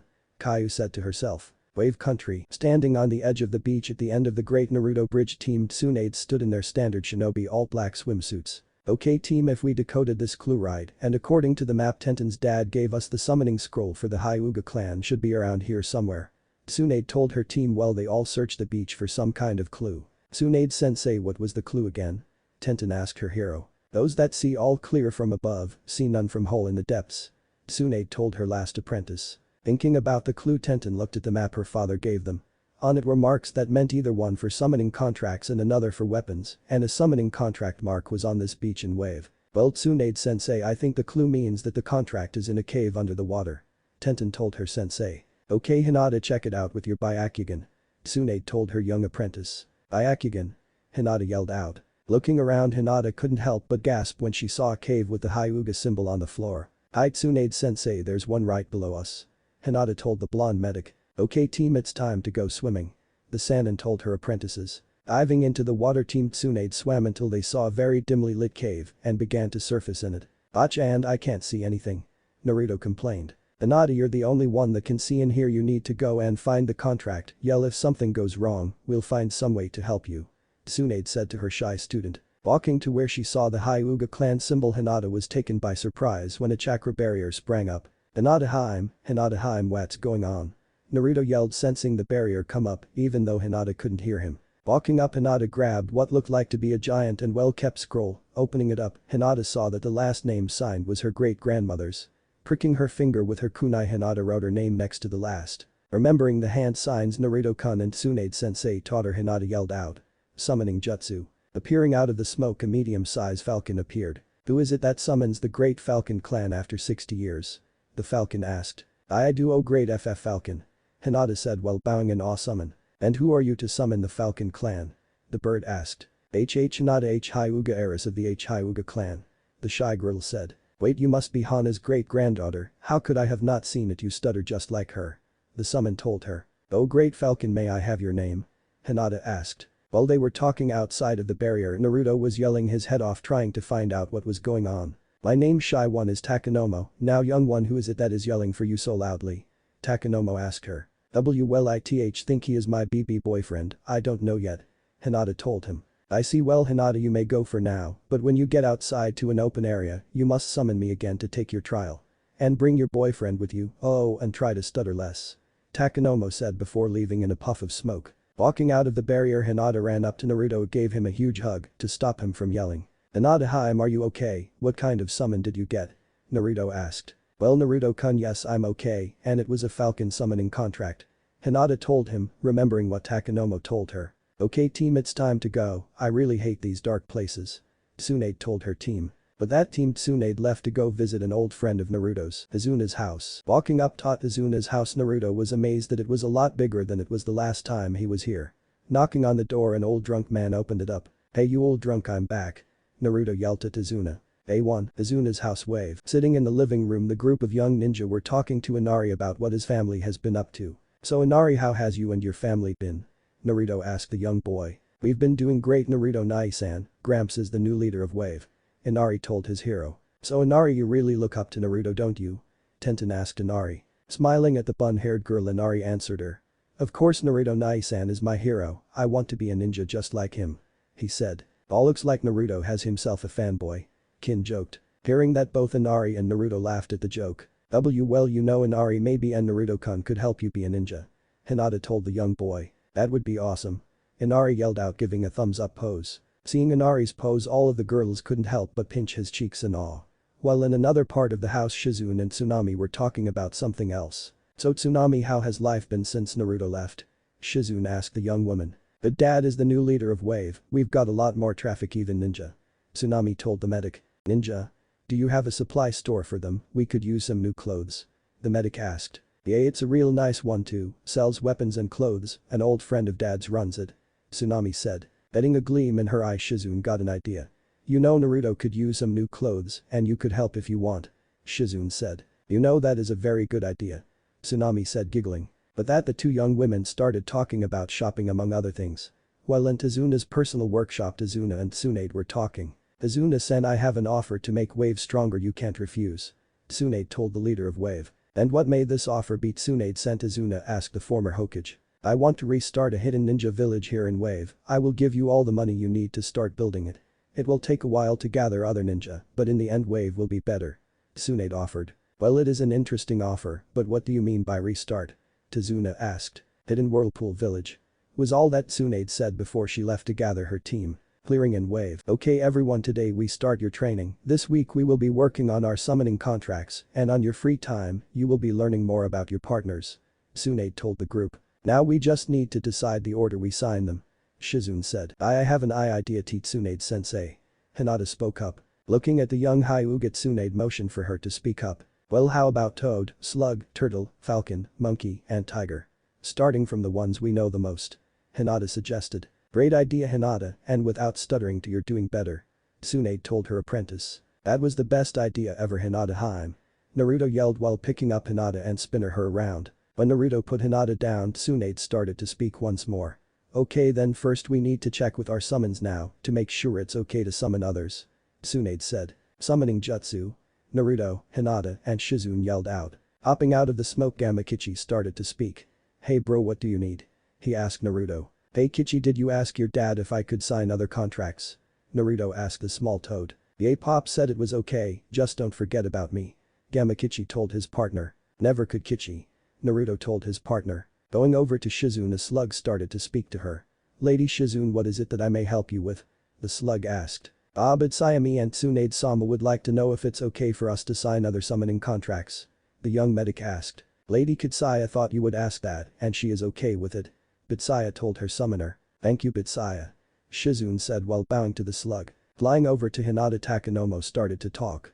Hinata-sama, I take it that you would also like to sign other contracts. The falcon asked. Hi Takanomo-sama, I would also like to know if my T-team could sign your contract. Hinata asked. Yes you may sign other contracts, we normally only let Hyuga sign ours, but I sense that you consider them family and one may be a Hyuga sooner than later. The falcon said, looking at Naruto. Thank you Takanomo, that is all I need. Hinata said bowing down to hide her blush. Seeing the falcon puff back home, Tsunade decided to start the toad trail. Okay Naruto I need you to summon the toad contract, just think about the contract and the toad with it will appear. Tsunade told her apprentice. Focusing his chakra Naruto did the jutsu. Summoning jutsu. He yelled out getting a medium-sized red toad with arm guards to appear. Before rolling out his tongue to put down the contract and leave. Passing around the scroll all of the girls signed it before Naruto rolled it up to give to a new toad of his choice later. Okay now everyone I want you to think of the toads and put about half of your chakra into the summoning jutsu and Naruto if you could summon Gamabunta for me. Tsunade told her apprentices. Summoning jutsu. They all yelled out before a huge cloud of smoke obscured their vision. Hey brat why did you summon me now? Gamabunta the boss toad asked. Looking down from on top of Gamabunta Naruto spoke. Well boss toad, we wish to take the toad trial to become real toad summoners. Naruto told the boss of toads. Smiling at the small boy Gamabunta started to speak. It's about time brat, now the toad trial is just the first step to becoming a true toad summoner, but it is the easiest all we do is share a drink of sake. Gamabunta told the group. Adding a gleam in her eyes Tsunade started to droll. Now Gamabunta-sama that is my kind of trial. She said while pulling out a few bottles of sake before handing one to each of her apprentices. Taking her own bottle Tsunade walked up to a medium-sized bluish-green toad with staff in her hands. Hi I'm Tsunade and you are? The Sannin asked while bowing deeply. My name is Gamagauken and it is nice to meet such a great healer. Gamagauken said while bowing to her new summoner. I'm Shizune, may I have your name? The young medic asked her toad, a medium-sized green toad with black stripes down its back. My name is Gamadoku young healer. Gamadoku told her. Walking over to her toad partner who was black with a silver line going from each shoulder to her back with a giant scroll on her back Tenten spoke. Hi my name is Tenten and yours? Tenten asked. I'm Gamaken weapon mistress in training. Gamaken said making Tenten blush. Hi I'm Kin and who may you be? Kin asked while bowing to the pure brown toad. I am Gamasaku young one. The toad told her. Hello my name is Hinata. Hinata said. My name is Gameonban shy one. Said a pale purple toad. Seeing that everyone has now met Gamabunta started to speak. Okay now let's drink. He yelled out. Tsunade is it okay if we drink we are young? Tenten asked the older woman. Old enough to kill old enough to drink is what I say. Tsunade told her young student. Hearing that everyone drank their sake and bowed to their partner. Now that is over it's time for one last gift to you Naruto. It once belonged to your father the weapon of Toad's Yachu. Gamabunta said, handing Naruto a tanto that looked just like his before all of the toads puffed back home. Oh my kami, Naruto can I hold your sword? Tenten said jumping on Naruto to get to his new tanto. Just before jumping off realizing what she said while blushing just as red as Hinata. Okay now that's over let's rest up before we do the slugs. Tsunade said while unpacking the lunch Tsunami made for them. Leaf Village Ninja Academy. Standing behind the academy the Konohamaru Corps started to talk about their future as ninja. Okay group we need to find a new sensei to help us grow stronger for our hero. Konohamaru said to his two friends. What about Abisu? Yuden asked. He's okay, but he tries to make everything a shortcut. Konohamaru said. Well then what about Iruka sensei, he's smart and likes Naruto. Mogi stated. Humming from behind a tree a young girl who was spying on them decided to speak. Why not both, if you learn from both they can cover each other's weak spots. The spy said. Anabi what are you doing spying on us? Konohamaru said to the normally stuck-up girl. I'm sorry I was just looking for someone to hang out with, father wants me to get out and have real friends like Hinata Nichan. Hanabi said. The Konohamaru Corps walked around her trying to see if she was lying about wanting friends. Well if you're not lying you can join us, okay group let's find us a new sensei. Konohamaru yelled while jumping off to find a sensei. Clearing and wave. Okay team it's time to start on the slugs. Tsunade said before taking out the slug contract that she kept with her and passing it around. Hearing her Naruto and the girls moved away from the tree they were talking by and signed the contract before giving it back to Tsunade. Same as last time team, but with slugs. The Sannin said. Summoning jutsu. They all yelled out with the same effects as last time. Lady Tsunade what may I do for you today? Kitsaya asked her summoner. It is time for my new apprentices to take the slug trial, and I need the Nirvana, the slug staff back. Tsunade told the queen of the slugs. Okay young ones, the trial for the slugs is simple, you must work as a team and catch you partners. Katsaya said as she handed Tsunade her staff. Walking over to her teacher Shizune and her slug Katsaya sat down with her teacher. It's okay team, it's not as hard as it sounds. Shizune said to the team. Hey I'm Naruto, what's up? Naruto asked his partner. Amasaya is the name. The orange and black slug said glaring at his partner. Hello young one, I'm Susasaya and you are? The slug green slug with blue spots asked Kin. Sliding over to Hinata, a pure blue slug started to talk. Hello shy one, I'm Mizasaya the water slug. My name is Hinata. Hinata said while bowing to her partner. Walking over to her slug partner Tenten introduced herself. Hello my name is Tenten, who might you be? I am Tensaya young one. The green slug said. Okay young ones, it is time for your trial. Katsaya said while the 4 slugs puffed off to their hiding spots. So who is going to lead the team? Tenten asked. I think Hinata Haim should, she does have experience on a tracking team. Naruto said while putting his arm around Hinata. Grabbing Naruto's hand so she wouldn't faint, Hinata spoke. Thank you and Naruto-kun, I would love to. Leading the team over to the water, Hinata started to look around with her Byakugan. Mizasaya should be around here near the water. Hinata said. Walking on the water, they all started looking for the water slug until Hinata yelled out. Look over there, the water, it's moving. Running over to the water, Hinata dove in to catch the slug. I have you now Mizasaya. Hinata yelled, catching the slug. Good job Lady Hinata, I shall wait for you back with Lady Tsunade. Mizasaya said before leaving. Hey girls, over here in the forest, I think I smell Tamasaya over there. Naruto yelled, running into the forest. Before any of them could catch up to Naruto, small balls of slime started to hit them from everywhere. Naruto-kun, where are you, help. Hinata yelled out. Until suddenly the slime stopped and Naruto came rolling out of the forest wrestling Tamasaya. I got you now. Naruto yelled. Well I've seen better, but you'll do for now. Tamasaya said sarcastically while moving back to the group. Up next Susasaya. Kin said, searching for her partner. Walking through the forest was quiet until a bell sounded off in the distance. She's over there. Yelled Kin, jumping off. How do you know where she is? Hinata asked her. When we first came in I put tripwire up to detect any intruders with bells on the end. Kin said while heading off to find her slug. The group didn't have to go far until they say Susasaya caught up by the tripwire. So you caught me, good job on that trap, it's hard to catch a slug with wire. Susasaya said before leaving to find the others. Last one's all yours Tenten-chan. Hinata said. Okay Hinata, can you see anything, and Naruto, can you smell anything? Tenten asked her team while looking for some sign of the slug. All I smell is the slime from Susasaya. Naruto said. Wait, I think I see something moving on the edge of the forest. Hinata told her team while turning to go to the edge of the forest. Arriving at the edge of the forest, the team didn't see anything until Tenten threw a kunai and hit a tree. Now don't try to get away Tensaya. Tenten said. Seeing that she was caught, Tensaya stopped blending in with the leaves. Good job young one, not many can see past my color. Tensaya said before joining the group heading back to Tsunade. Arriving back in the clearing, the team saw their 2 senseis talking alone. Team, glad you're back and you passed the trial, good. Tsunade told her team. Okay, it's time to get back to Tizuna's house and rest, you've been through a lot today and you do it all over again tomorrow. Shizune said, getting a groan from all of the group but Naruto. Tizuna's house. Sitting alone in his room, Naruto opened his letter from Sakura and started to read it. Dear Naruto-kun. Oh god, now she's trying to kiss up. Naruto thought. No, I'm not trying to kiss up. First off, I am truly sorry for all the pain I've caused you over the years. When you came back at first I was sad Sasuke was hurt, but then I got to thinking. Who was the one that always helped me and tried his best to make me smile, and it wasn't the Uchiha, it was you. So I decided I want to be a Kunoichi that you would be proud of and not a fangirl. Well, I'm going to go find Kakashi-sensei, I will see you soon Naruto-kun. Sakura, so she wants to change for me? Naruto asked himself. Well, she has a long way to go. Naruto said. After reading her letter he decided to write his own letter to her before sealing it to send to her later. A2, clearing wave. Okay team, it's time to start on our next summon the turtle. Shizune said to the group. Taking out the turtle contract, Naruto passed it to Tenten. Since Gai-san gave it to you, I think you should be the first one to summon it, Tenten. Naruto said while smiling. Thank you Naruto-kun, that is so sweet of you. Tenten said, giving him a hug, not noticing the glare Hinata was giving her. Unrolling the contract, Tenten was the first to sign it before passing it around the group. Naruto, if you would try to summon the boss for us. Tsunade told the blonde. Summoning jutsu? Naruto yelled out. Who dares summon the king of turtles, Takukim? Yelled a giant blue-green turtle with a huge spiky shell. Bowing down, Tenten started to speak. We did, oh great turtle king, Takukim, I am a student of Mido Gai.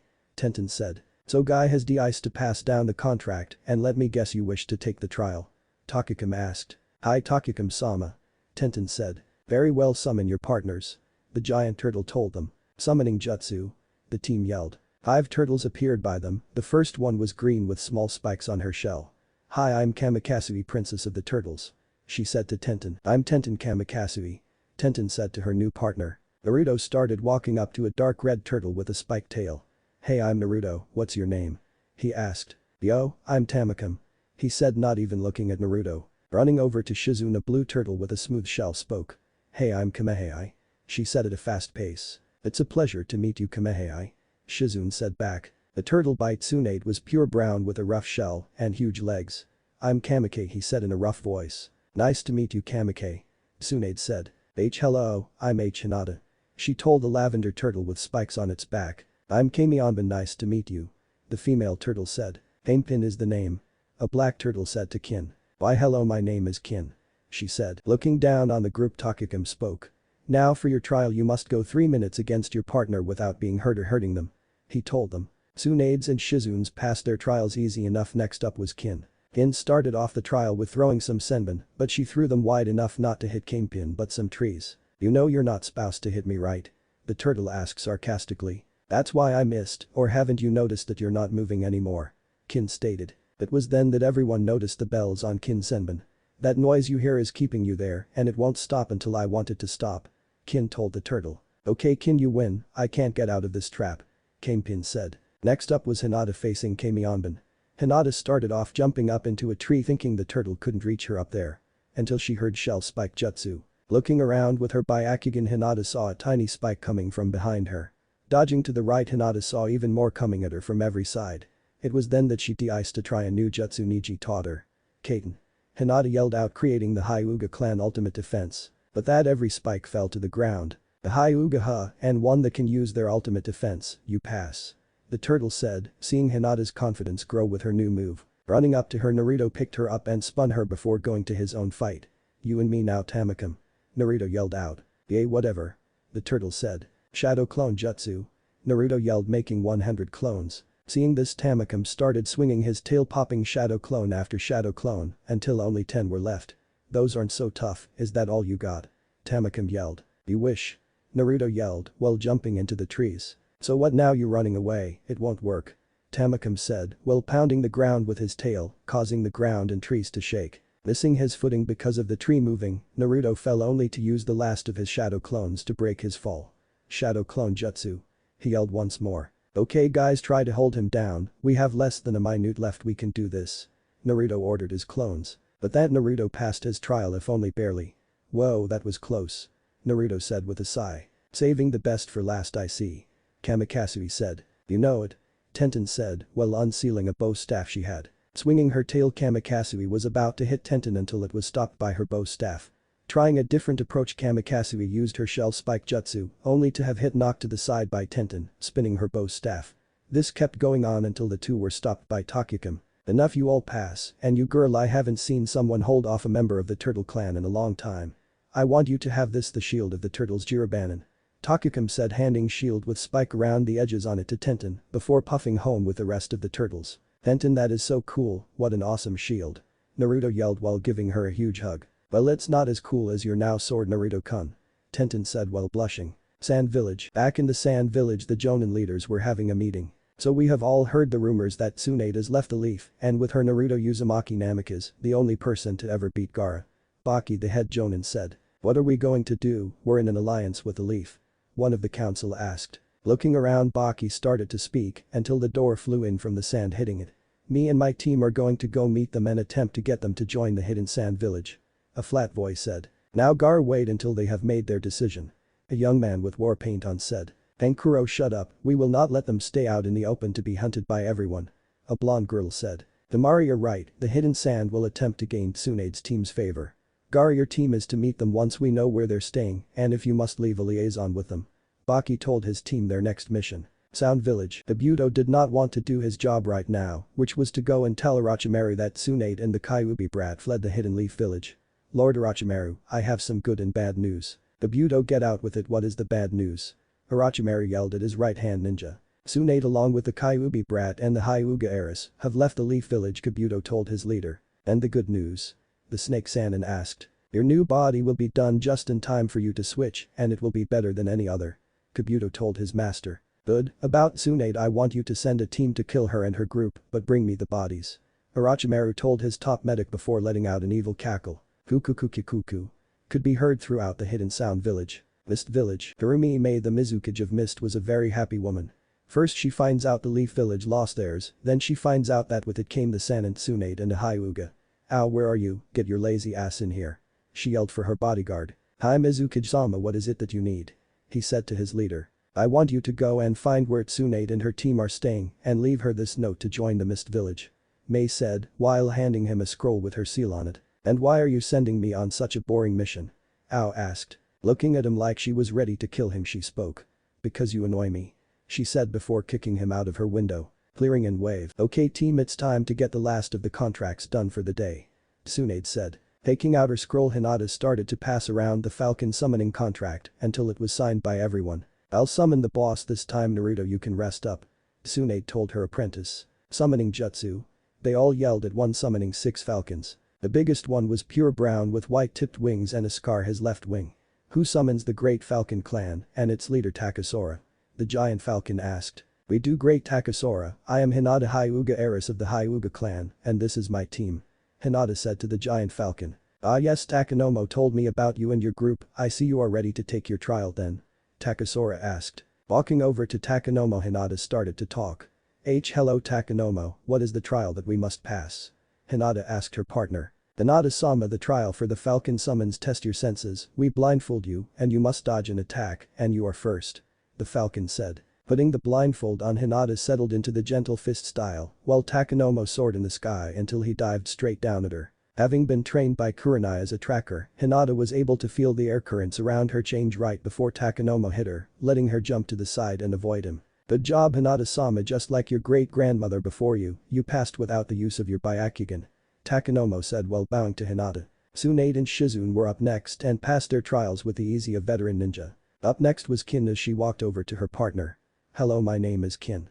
She told her. Hello young one, I'm Takate. She said before handing her the blindfold. Walking into the middle of the clearing, Kin stood still waiting for the attack. And then it came faster than the eye could see, yet Kin still dodged it, if just by an inch. Good job, but how did you know when to dodge my attack? Takate asked the former sound ninja. Easy, I heard you coming, I've been trained to detect sound all around me. Kin told the pure black falcon with a green stripe down his back. Up next was Tenten and her partner, a tan falcon with a red beak.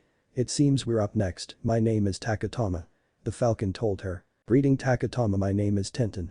Tenten told him while putting on the blindfold. Unlike the other falcons who dove down on their targets, Takatama de-iced to take the indirect approach. He shot his feathers at her hoping that one would hit her. But being the weapon mistress she was, she heard them coming at her like kunai and dodged every single one. I see the more direct approach might have been better here, good job young one. Takatama said to Tenten. Saving the best for last, I'm Naruto and you are? Naruto asked his partner, a silver falcon with black tips on his feathers. Hello young one, my name is Takafusenmei, are you ready? The falcon asked. Flying high in the air, no one saw when Takafusenmei dived down to attack Naruto, yet less than an inch from being hit Naruto was able to move out of the way. How did you do that? No one can hear of see me when I dive. Takafusenmei asked. Easy, I can smell you from a mile away buddy. Naruto said with a huge grin. Seeing everyone done, Takasora decided to finish the trail. Good job everyone, you all passed your trials, yet you young Hyuga, I haven't seen someone on your level since your great-grandmother. And for that I give you the gauntlets of the falcons, Ergis, Takasora said, handing her a pair of almost elbow-length silver gauntlets with 2 claws on each and a black plate on the back of the hands. Thank you, oh great Takasora. Hinata said bowing before the falcons left them to go home. Hokage's tower. Jiraiya was having a very good day, the council hasn't bothered him the whole day. And he sent Tsunade a new mission via Toad summons, now he was having a meeting with 6 genin boys. Boys, I have one question for you, why are you ninja? Jiraiya asked. Not even thinking about the question, all 6 boys answered at once. To protect our friends and family. But that's what I thought, now it's time for you all to start training on your jobs as ninjas. Jiraiya said to the group. Kiba, you are a tracker, you're going to be taught by your sister and an Inyazuka hunter ninja after your team's practice. Hi Jiraiya-sama. Kiba said while cursing having to work with his sister in his head. Looking at Lee, Jiraiya started to speak again.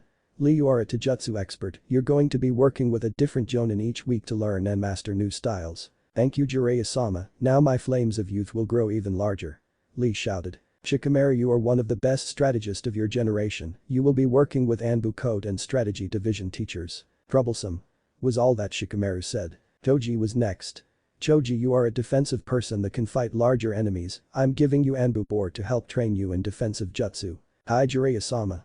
Choji said. Now Shino and Niji, you two are going to be learning under me and Ibiki to work spy networks and interrogation. Jiraiya told the two boys. Thank you Jiraiya-sama. Niji said while bowing. Hi Hokage-sama. Shino said. A3, Azuna's house. Walking into the girl's room, Naruto saw Kin alone sitting on the bed crying. Hey Kin, what's wrong, are you okay? Naruto asked her. Wiping her eyes so Naruto couldn't see that she was crying, Kin spoke. It's nothing Naruto, I'm fine, just got worked up over nothing. She said lying. I know something's wrong Kin, you can tell me. The blonde ninja told her. Well you see Naruto, I don't think I belong with your group, I worked for Orochimaru, he wanted to kill you all, and I helped. Kin said letting her tears flow. Walking over to her, Naruto sat next to her and let her rest her head on his shoulder. Kin, you've changed, you said yourself that you're no longer loyal to Orochimaru. Naruto said while rubbing her back. Yay, but that doesn't change that I did those things to you or your friends.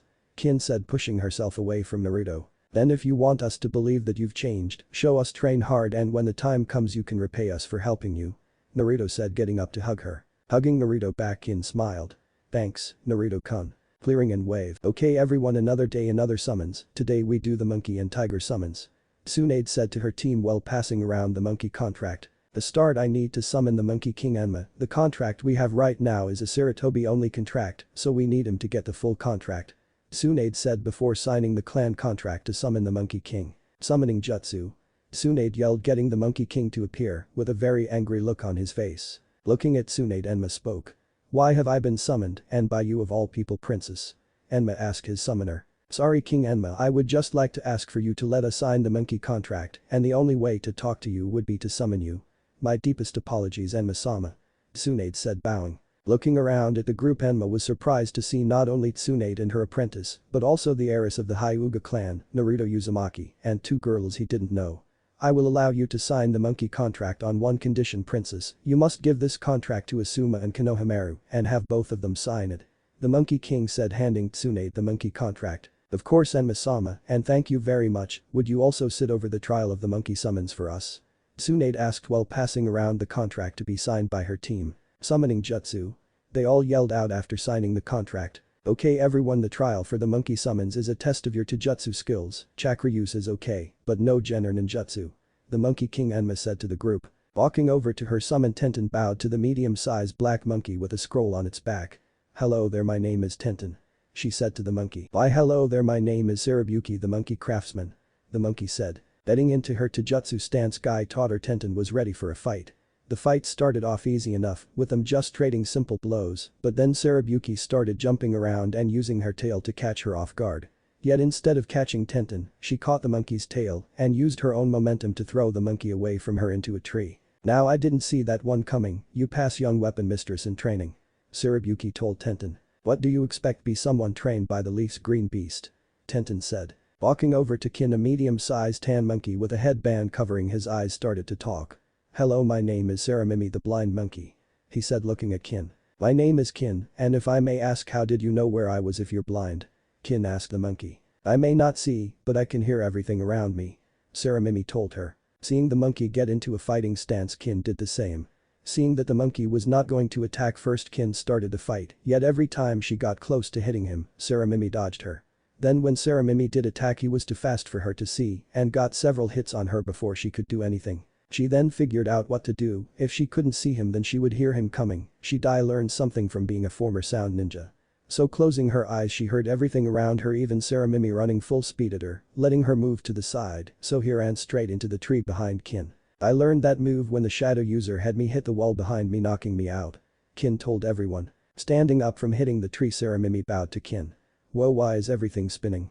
Saramimi asked to no one. Walking up to her partner, Hinata bowed. Hello there, my name is Hinata, and you may be? Hinata asked her partner. My name is Saranawa. The pale monkey, whose tail was as long as she was tall, said as she bowed. That's when the fight started. Saranawa used her tail to put Hinata off balance until she could hit her. That was until Hinata was able to grab the tail and hit a chakra point at the base of it to make it useless.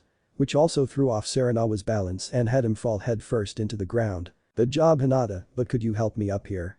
Saranawa asked, getting Hinata to open his chakra point so he could get up. Tsunade was able to beat her partner, a large black monkey with a tight green kimono on, with her super strength, while Shizune also beat her partner, a mobile brown monkey with a pole on its back as a weapon. Well then it's you and me, name's Naruto. Naruto told his partner. My name is Sarueki, are you ready little one? The large black monkey with a black and silver guy on said. Throughout their fight Naruto was on the losing end without his clones, that was until the bigger monkey started to tire out. Then he was able to go on the offensive, getting behind him, Naruto was able to sweep his legs out from under him and hold him there to win. Boy you pass, but you need a lot of work, your stamina won't save you every time. Sarueki told him. You all pass, but the monkey clan weapon belongs only to the Sarutobi clan. Enma said before leaving with the other monkeys. Good job everyone, but this just shows us that we all need more training on our taijutsu. Tsunade told her team. Cloud Village, the fourth Raikage was sitting behind his desk thinking about the news he had just heard. Tsunade, the Hokage of the Leaf, just up and left, taking with her not only the Hyuga heiress, but their demon container as well. Then the team he called for entered, led by one of their own demon containers, Nai Yujito. You called for me and my team, Raikage-sama? Nai asked her leader. Looking at the container of the two-tailed demon cat, the Raikage spoke. Yes, I want you and your team to be ready to leave at a moment's notice for a special mission. He told her. What mission is so special that we need to be ready to leave at a moment's notice? Nai asked. You and your team are to go find the San and Tsunade and her team and either get them to join Cloud or at least get us an alliance with them. The Raikage said. Hi Raikage-sama, we will be ready when the time comes. Nai said before bowing and leaving with her team. Rock Village. In the office of the Tsuchikage, a team of hunter ninja were waiting to receive their mission. Akatsuchi, I want you and your team to find and bring in Tsunade Senju and her teammates. The Tsuchikage told his personal bodyguard. Hi Tsuchikage-sama, I will bring her back. Akatsuchi told him. Waterfall Village. Shibuki, the new leader of Waterfall, stood there looking at his council. First order of business is what we are going to do about Tsunade Senju, and more importantly Namek is Uzumaki Naruto, the hero of Waterfall, leaving their village. Shibuki asked his council. I say we send Fu and her team to bring them into the village. One of the jonin of the ninja council said. Why would we let our weapon go out of the village to be caught by the Akatsuki just for some demon brat? Said one of the other ninja on the council. The man didn't even get to blink after saying that. Shibuki had already made a water sword and cut his head off. Does anyone else want to insult one of my ninja or our hero? No good, then get me Fu and her team to send her to find them. Shibuki said. Clearing and wave. Well everyone, I must say that I think we saved the best summons for last. Tsunade told her team. Wait Tsunade-sama, what about the dog summons? Naruto asked her. Well Naruto, the scroll Kakashi gave you was not the full contract, just a way to get the full one, you will have to work on it tomorrow in your free time. Shizune told him. Sad about not being able to get the full dog contract yet, Naruto started to pout. Making all of the girls jump on him, saying how cute he was. Tsunade let this go on for another 3 minutes until she thought Naruto passed out. Pulling the girls off him, she saw that he didn't pass out, he was just too out of it from all of the girls glumping him. Now that you all are done feeling Naruto up, I think it's time to sign the contract. Naruto, you are going to be the first to sign, and if you can tell me whose name is right before yours. Tsunade told him. Signing the contract, Naruto looked to see who signed it before him only to yell out. What, my mom was the holder of the tiger contract? Naruto yelled. Yes Naruto, the tiger is the summon animal of the Uzumaki clan. Tsunade said while passing around the scroll. Naruto didn't even wait for everyone to sign the contract before he tried to summon the boss. Summoning jutsu. Appearing in the smoke was a huge black and orange tiger with a scar over its right eye. Who dares summon Tora-Tatsujin, queen of the tigers? Yelled the mighty tigress. I do. Namek is Uzumaki Naruto, son of Uzumaki Kushina and Minato Namikaze. Naruto told the queen of the tigers. Looking at the young boy with critical eyes, Tora-Tatsujin started asking why he didn't sign the contract sooner. It's about time you signed this contract, boy, what took you so long? The queen asked. I'm deeply sorry Tora-Tatsujin-sama, I didn't even know that there was a tiger summon. But if it's okay with you, me and my team would like to take the trial of the tigers. Naruto told her. As your mother's personal summon, it would be our honor for you and your team to take the trial, Naruto-kun. She said. The trial for the tiger summons is a fight with weapons, nothing else, now summon your partners. At this Tenten smiled. Summoning jutsu? They all yelled out. Appearing were several medium-sized tigers. The first one was a black tiger with gray stripes that walked up to Tsunade. Hello, my name is Tarakabushi. The tiger said. Hello there, my name is Tsunade. She told the tiger. Walking up to Shizune was a tigress that was orange with white stripes and black paws.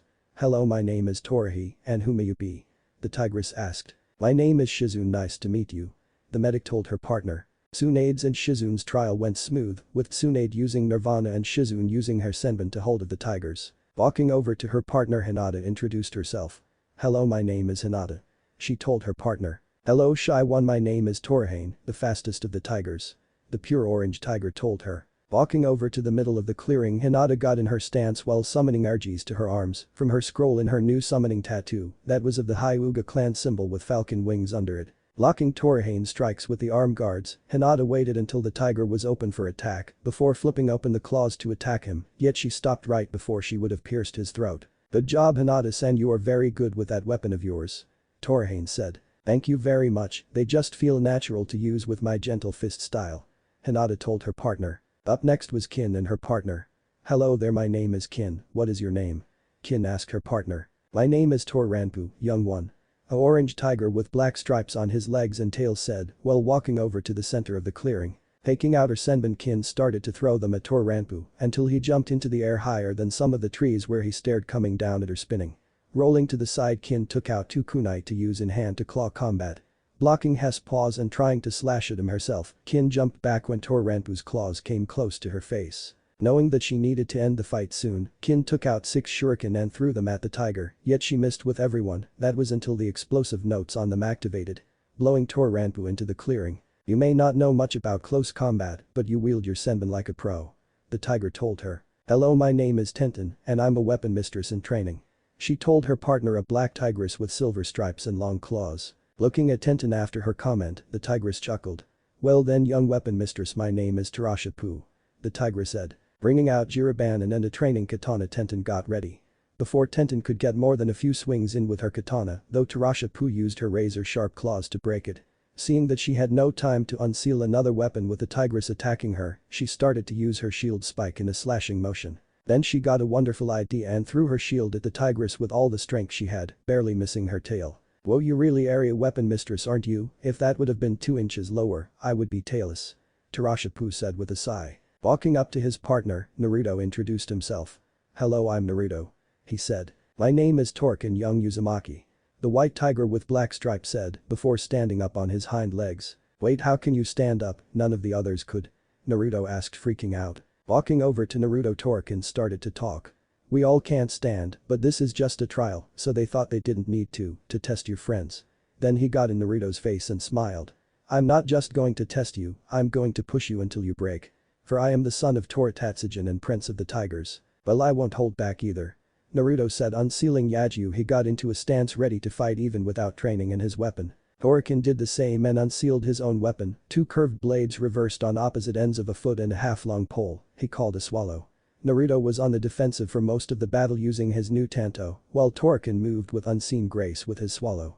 That was until Naruto was able to distract him with a few kunai and get under his weapon to slash at his chest. Keeping a kunai in one hand, Naruto started to go on the offensive, holding or blocking Torikin's swallow with a kunai while stabbing and slashing at him with Yagyu. This went on until neither of them could continue from the cuts that they both had. "Good job, young Uzumaki, you did extremely well, just like your mother." She was one of the only Uzumaki to ever stand against a tiger going all out, but that is expected of the son of Uzumaki Kushina. "And for that you shall receive the weapon of the tiger's gunner," Tora Tatsujin said, handing Naruto a swallow of his own. With a black and orange handle, on one end was a curved silver blade like a swallow's wing with a small black blade on the opposite end, with the blade on the reverse side. Looking at Gunner and giving it a few test swings, Naruto smiled.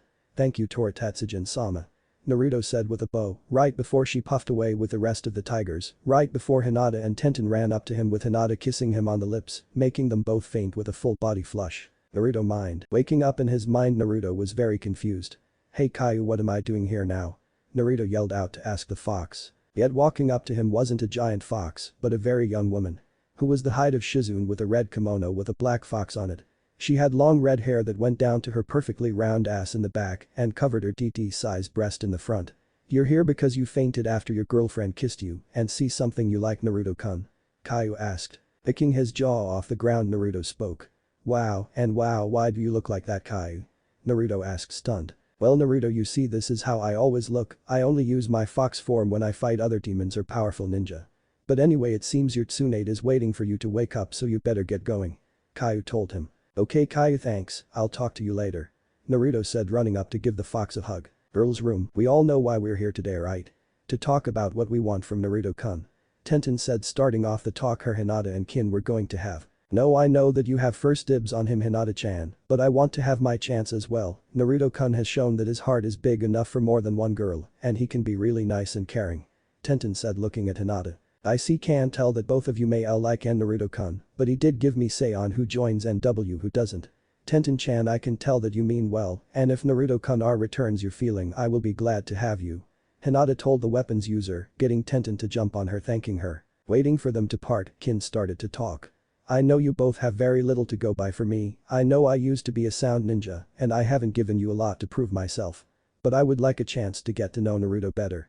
Kin told them. Well Kin, you're right, we don't have much to go by for you, but you've been nice so far, so just keep yourself in line and train harder, and you can try for Naruto-kun. Hinata told the girl, getting her to jump on Hinata as well as Tenten. A4, clearing and wave. Morning group, today starts our real training. To start off, all of us are going to run 20 laps around the clearing, then 100 push-ups, sit-ups, and pull-ups, and that will be our physical training for the day. But first we need to stretch. Tsunade told her team. After stretching, they all started to run and do their exercises until they were done, with only Naruto, Tsunade, and Shizune being able to stand straight, not out of breath. Tsunade-sensei, why did you and Shizune-san run too? Tenten asked. Answering for Tsunade, Shizune spoke. Well Tenten, you see, no matter how good you are, you can always be better. She told her. Now team, it's time to do some chakra control exercises. We're going to start with a leaf floating exercise and then move on to tree walking. Tsunade told them, handing them all leaves. Taking the leaf, Hinata had a question. Tsunade-sensei, I've already mastered this exercise. She told the medic. I know that Hinata, but doing this will help increase your chakra reserves, which everyone here needs, even Naruto. Tsunade told her. While Tsunade and Hinata were talking, Naruto was still trying to get the exercise down. He had finally got it to float at his head level for 10 minutes when he asked Hinata for help. Hey Hinata-heim, can you help me out over here? He asked her. Sure Naruto-kun, first you need to lower your chakra output until it's about 3 inches above your hand, and you need to hold it there for an hour until you have fully mastered this exercise. Hinata told him. By the end of the exercise, Naruto had been able to lower the leaf to the 3 inches, but only hold it there for 10 minutes. While Tenten and Kin were able to hold it that low for half an hour. Hey Tsunade-sensei, what are we going to do when we're on the road traveling? Tenten asked her sensei. Well, when we go clothes shopping later today before we leave tomorrow, we're going to get some weights for all of you to wear for strength. Now for chakra control, we're going to be doing the leaf floating exercise while walking or any other one we may find. Tsunade told her team. The rest of this morning we're going to be working on the academy work, mastering the taijutsu style, and the basic 3. So Naruto, I want you to send a group of clones over there to start reading any books, and I'll send one to make sure you understand it all. Tsunade said to her team. The rest of the morning was spent learning the basics of the Leaf Village Academy. Hinata and Tenten had the taijutsu style already down and mastered from the intense training either Hiashi or Guy put them through. Kin had the basics down and about half of the kata, while Naruto didn't master any of it, but did learn everything from the books with Tsunade's help while learning all of the basics of the style. The jutsu portion went a lot better. Hinata was already able to do all 3 of the basic jutsu sealess. Tenten could now do the clone and replacement jutsu sealess. Kin also had all 3 down sealess because the Sound Village had the same jutsu. Naruto was finally able to make a clone while doing replacement sealess. During lunch, Tsunade had everyone learning the shadow clone jutsu and teaching them how to use them. Even though the girls could only make one at best, they still helped. The shadow clones helped a lot when they started their medical training. Tsunade had them reading the books on the basics to get their knowledge up to par with Hinata helping Naruto. After lunch, they all summoned their slug partners to do some teamwork training with them.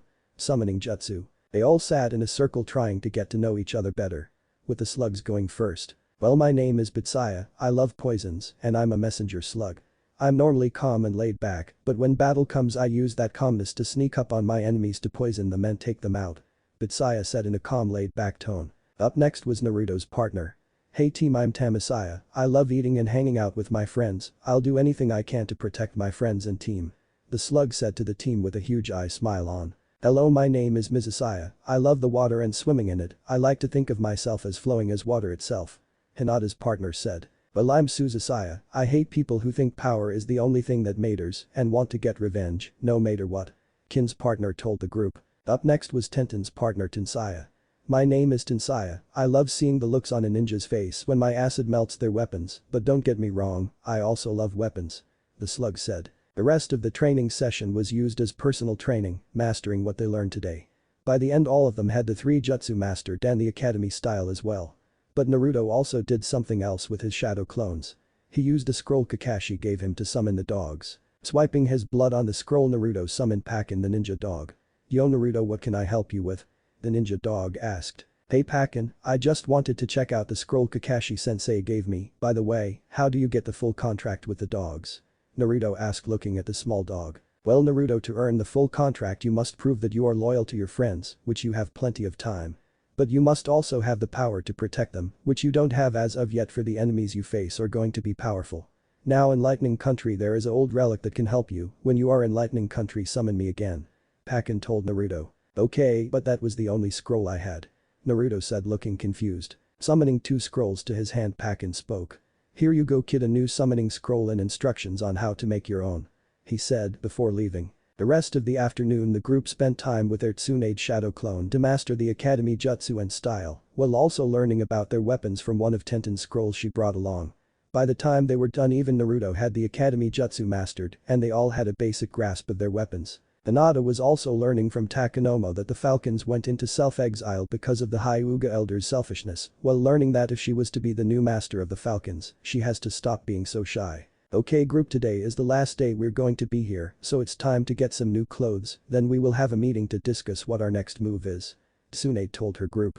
"Tsunade-sensei, how are we going to get new clothes without money?" Naruto asked holding his Gamma wallet upside down. "Well Naruto, you see, me and Tsunade-sama took a large sum of the village's money, along with the Senju, Uzumaki, Namikaze, and part of the Hyuga clan accounts. And now all of that money is in a new account that only we have access to," Shizune told the group while handing them each enough money to overfill their wallets, keeping a scroll with twice as much in it for the clothes. Naruto was then able to fill his Gamma wallet, with Hinata filling her new Taka wallet, Tenten filling her new Kame wallet, and Kin filled her plain black wallet. Shadow's Blade. Walking into the Shadow's Blade ninja supply store, the group was awed by what it held. It not only had clothes, but also weapons of every shape and size, as well as basic ninja supplies. "Now before you all go crazy dressing up Naruto, I have a gift for you.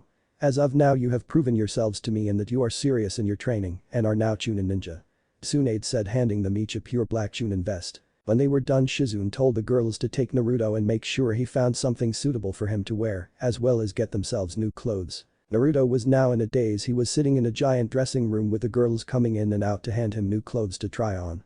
After at least his 50th outfit, the girls finally found something that not only they liked, but also something Naruto liked as well. Stepping out of the dressing room, Naruto had on a long-sleeve fishnet shirt with a pure black sleeveless shirt over it, yet under his Chunin vest that had the Uzumaki spiral on it, with a pair of black fingerless gloves on. He also had with him a black cloak like his father's with a hood, a silver outline, and burnt orange flames across the bottom, again with the Uzumaki spiral on it. The vest and cloak also had a holster for his new swallow, as well as inside pockets for secret weapons. He also wore black cargo pants with plenty of pockets and orange flames on the cuffs. He also had holsters on both of his hips and his thighs. Around his pants was an orange belt with a detachable holster for his tanto, and instead of the classic ninja sandals he now wore black combat boots with steel plates on the toes. "Oh Naruto-kun, you look so cute," the girls yelled out, standing there in their new outfits as well. Hinata's new outfit was a bold choice for her that she picked out hoping Naruto liked it and found her sexy. Hinata had on a long fishnet shirt unlike Naruto's, yet she also had a roll of bandages to hold down her breast, which were huge for her age for combat. Over her fishnet she wore a lavender tank top under her black Chunin vest. She also had a lavender trench coat like Anko's on over her vest. She also had a lavender skirt that went about halfway down her thighs, with her legs wrapped up like Ino's all the way up to her ass, with 2 holsters on her right leg and her left ass cheek for medical supplies. She also had boots just like Naruto's. Tenten also hoped Naruto liked her new outfit, even though it was not as bold as Hinata's. Tenten had a black and gold shirt like her old one with her Chunin vest on, with a spot to hold her shield on the back. Instead of baggy pants like she used to wear, she now had tight black pants on with a black thong sticking out. She also had holsters all around her waist hold all sorts of weapons. She also had boots just like Hinata's and Naruto's on. Kin had on a forest green colored short sleeve shirt with her vest on over it. She also had on camouflage pants with many pockets and 2 kunai and shuriken holsters with a senbon holster on her left leg. She also wore boots like the rest, but hers were forest green. She also had a new chain scythe slug across her shoulder and wrapped around her body. They all also had spots Anbu body armor during missions and training. Shizune and Tsunade already had their clothes, not wanting to get new outfits just yet. Yet in their hand were 7 black Anbu masks. Tsunade handed one to each of them, the masks were just like leaf Anbu, but the animal faces were skeletal, not just normal marks. Naruto got a fox mask, Hinata received a falcon mask, Tenten had a panda mask, with Kin getting a squirrel mask, Shizune had a pig mask, and last was Tsunade with a slug mask. Now group on missions we will wear these masks and refer to each other as our animal names, so no one finds out that it is us, okay? Tsunade told the group. Just before any of them could say something the door to the shop was bust in. Help, help, there are leaf ninja at the bridge, threatening to attack us. The man yelled. Okay group, it's time to stop this and put what you learned to the test. Tsunade said to her team. Great Naruto Bridge. Standing at one end of the bridge were 3 leaf Anbu with a root symbol on their mask, with 2 Hyuga branch members. Lady Tsunade, we are here to kill the demon along with your little group. The leader of the root team said. And we are here to kill this pathetic excuse for a Hyuga. One of the branch members said. Walking to the front of the group, Naruto had a serious look on his face. You will not hurt my precious people, I promise you this on my life.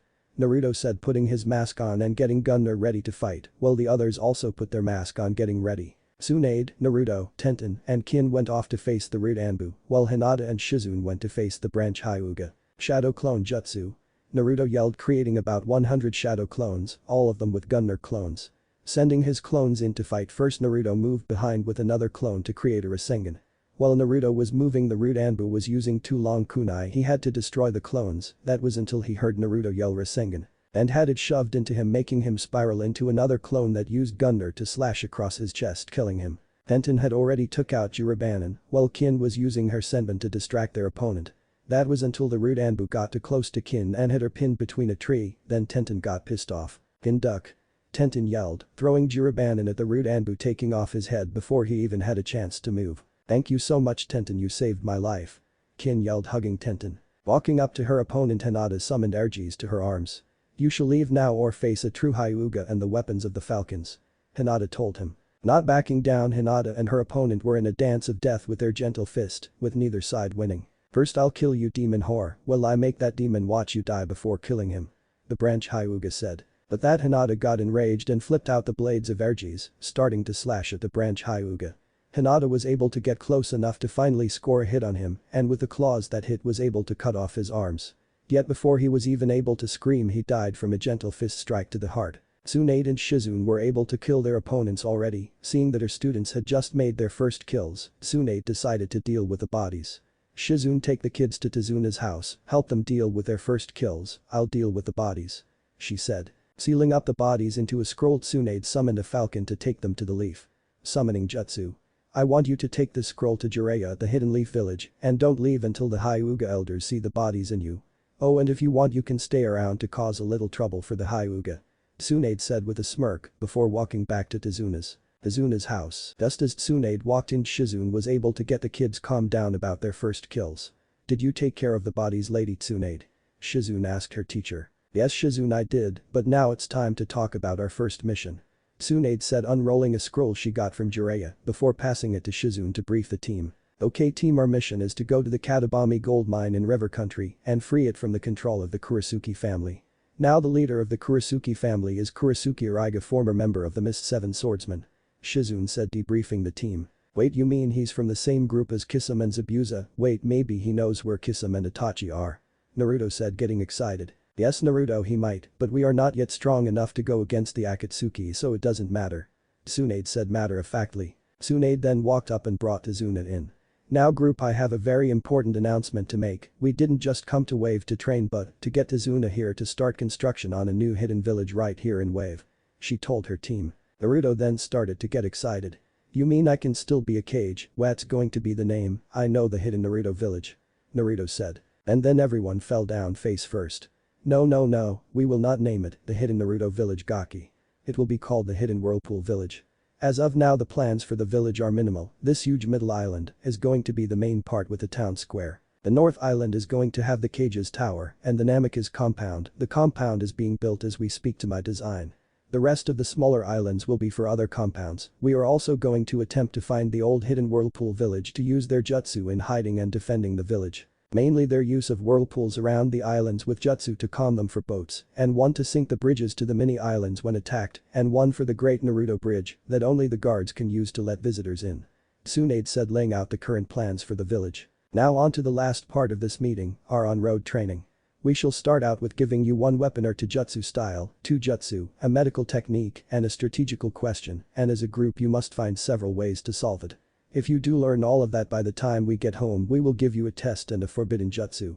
Shizune told her team. At that they all got excited about their training, especially Naruto for learning new jutsu. Yet before they left, Naruto asked Hinata to come to his room to talk. Naruto's room. Sitting down on the edge of Naruto's bed, Hinata turned beet red, with Naruto doing the same right beside her. Hinata, I have to ask you a question. We've been spending a lot of time together and you've shown me what it is to be cared for. First I want to know if you'll be my girlfriend. Naruto asked her. Blushing a whole new shade of red, Hinata had to try her hardest to not faint. Why yes Naruto-kun, I'd love to be your girlfriend. Hinata said, lunging to hug Naruto. Okay, now one more question, Hinata, will you let me put my mark on you? Naruto asked while blushing. Of course Naruto-kun, especially since it will help you get stronger. Hinata said. Bending over to give her a mark, Naruto first moved and kissed her right on the lips before moving to bite her collar and putting chakra into it to leave his mark, the Uzumaki spiral. Making them both pass out on top of each other before Tsunami came in and covered them both up for the night. Day 5. Great Naruto Bridge. The next day the group stood at the wave end of the Great Naruto Bridge, waving goodbye to Tazuna and his family. Bye guys, I'll see you later. Naruto yelled, waving to the group, having Inari yell about seeing him again. After the group left and Tazuna's family went home, a lone figure walked from behind a tree. That figure had a huge sword strapped behind its back. Next time I see you Naruto, I'll have my revenge. It said before vanishing into thin air. Leave council room. Jiraiya was currently sitting in on a council meeting that included the Hyuga elders. Right now they were talking about why Hinata was given Hyuga clan scrolls. That was until a large falcon flown in and started to speak. I am the messenger of the falcon summons. I have been sent by Tsunade-sama to deliver this to the Hokage Jiraiya of the Sannin. The falcon said before dropping a scroll on the table, then moving over to the Hyuga elders. And to let the Hyuga clan know that a true successor has been found. The falcon said cryptically before leaving. Jiraiya, what's in the scroll? What did that slug witch send us now? Danzo yelled. Opening the scroll, Jiraiya and the rest of the council were shocked at what they saw.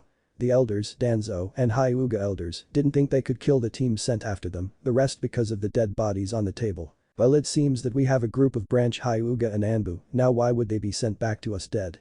Jiraiya said sarcastically. You see this Jiraiya, they killed our own ninja, we need to send our best hunter ninja to find and kill them. Kaheru said. Good thing no one saw that the Anbu had the root symbol on their mask. She thought nervously. Glaring at the elders, Hiashi Hyuga started to speak. First off, it's Hokage-sama to you, elder, and obviously they attacked Tsunade and her group. The real question is who here has the power to send a group of branch Hyuga and Anbu to attack them? He said while looking at the Hyuga elders, then the council elders. Are you trying to say, Hiashi-san, that we were responsible for their actions? One of the Hyuga elders said nervously. We will not stand for your accusations, you best learn some respect, Hiashi. Another elder yelled before the Hyuga elders and council elders got up and left. Seeing them leave, Shikaku started to talk. You did see the root symbol on the mask, didn't you, Jiraiya-sama? If not, that would be troublesome. He said to the Hokage. Of course I did, Shikaku, it's all a part of my plan. You see, it's time to start taking down those that are not loyal by turning them against each other, starting with the bad clan elders. Jiraiya said with an evil smirk. Seeing his smirk, Tsume, head of the Inuzuka, started to speak. Two things, first, how are you going to do that? Next, I want in. She said with the same smirk Jiraiya had. Easy, Tsume-san, you see us along with the most loyal of Anbu and clan members are going to kill the elders one group at a time, then place evidence that Root did it so the elders get nervous. He said. Hearing the plan, they all got up and left to find the loyalist of clan members to start this task. Mining town. Walking up to the entrance to the mining town, Tsunade got her team ready to do some scouting. Okay team, it's time to do some scouting and find out what's going on in this town. She told her team. Excuse me Tsunade-sensei, but could me and Naruto-kun go out on a date while we scout? Hinata asked nervously while blushing. Of course Hinata, just make sure to do your scouting too. Now I'm going to go scout the bars, while Shizune you take Tenten and Kin to scout the rest of the town. She told her team, getting a smile. Come on granny, we all know that you just want to go get drunk. Naruto said while running off with Hinata. Naruto. Tsunade's yell could be heard all over the town. Naruto and Hinata. Walking down the street, Hinata and Naruto came up to a food stall and ordered some lunch. So Hinata, how are you feeling now that I marked you? Naruto asked his new girlfriend nervously. Turning her head away from the dango she ordered, Hinata smiled. I feel like I have some more chakra now, but not that much different. Don't worry Naruto-kun, Caillou said that it would take some time for let's just enjoy the date and do some spying.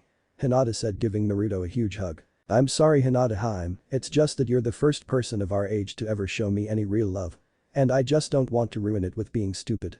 Naruto said, looking away. Don't worry Naruto-kun, I will always love you no matter what, and I'll always be there when you need help like you are for me. Hinata said before they started to eat. They both ate in silence until two men in pure black cloaks walked in and started to talk about funerals in the corner. In the end they were planning on killing the owner of the gold mines to take over, and Naruto was just about to go over there and fight them when Hinata, seeing this, pulled him over and kissed him. Wow, what was that for Hinata-hime? Naruto asked while blushing redder than Hinata. It's just something that I wanted to do for a long time Naruto-kun. Hinata said to him. The rest of the morning they listened to the two guys talk and left right after them to tell Tsunade about their plan. Forest of Death. Standing in the Forest of Death, Kiba, Lee, Choji, Shikamaru, Niji, and Shino all stood waiting for their new teachers. Until 5 people appeared, Hana Inuzuka, a man with long black hair and 2 jugs at his side, and Bubor, a young girl, and Jiraiya. Listen up Genin, these here are your first instructors, they will be teaching you for the next 2 weeks before some of them trade off. At the end of each week we will all meet back here and have a mock mission to test what you have learned, any questions? Jiraiya asked in a serious tone. After no one said anything he started to speak again. Kiba, your sister is going to teach you all of your clan's tracking techniques, Li Luyan here will be perfecting your drunken fist style, Choji and Bubor here will start by teaching you the basic of defensive jutsu, Shikamaru Isis is going to start you on allied village codes, and I'm going to start Niji and Shino on basic spying skills, Jiraiya said. After that was done they all broke up with their teachers to go over their training schedules. Team Tsunade camp. Team Tsunade was now sitting around a campfire after discussing what their plan for the gold mines were. Okay team, now that we have this whole afternoon free, it's time to start training. First Naruto, I want you to create about 500 shadow clones and have them work on tree walking and the leaf floating exercises we showed you. Tsunade said. After Naruto made his clones, Tsunade started with her next orders. Now for the rest of us, we're going to start our weapon training, so think what kind of weapon you use, then summon either the animal it's associated with or a tiger to train you on the basic kata of it. Tsunade said, having her team starting to train. Throughout the entire time they all trained with their weapons. Naruto summoned Torken, Hinata summoned a Takanomo, Tsunade summoned Kitsaya, Tenten summoned Kamikazui, while Kin and Shizune summoned tigers to train. After their training, Tsunade pulled them all together for a talk. So team, did you all get the basic training done? She asked, seeing them all shake their heads up and down. She smiled. Good, then next time all you need to do is summon the weapon master for your weapon. She said. Tsunade-sama, I think the whole team needs something to eat before we go to the mines, how about that curry shop we saw on the way in?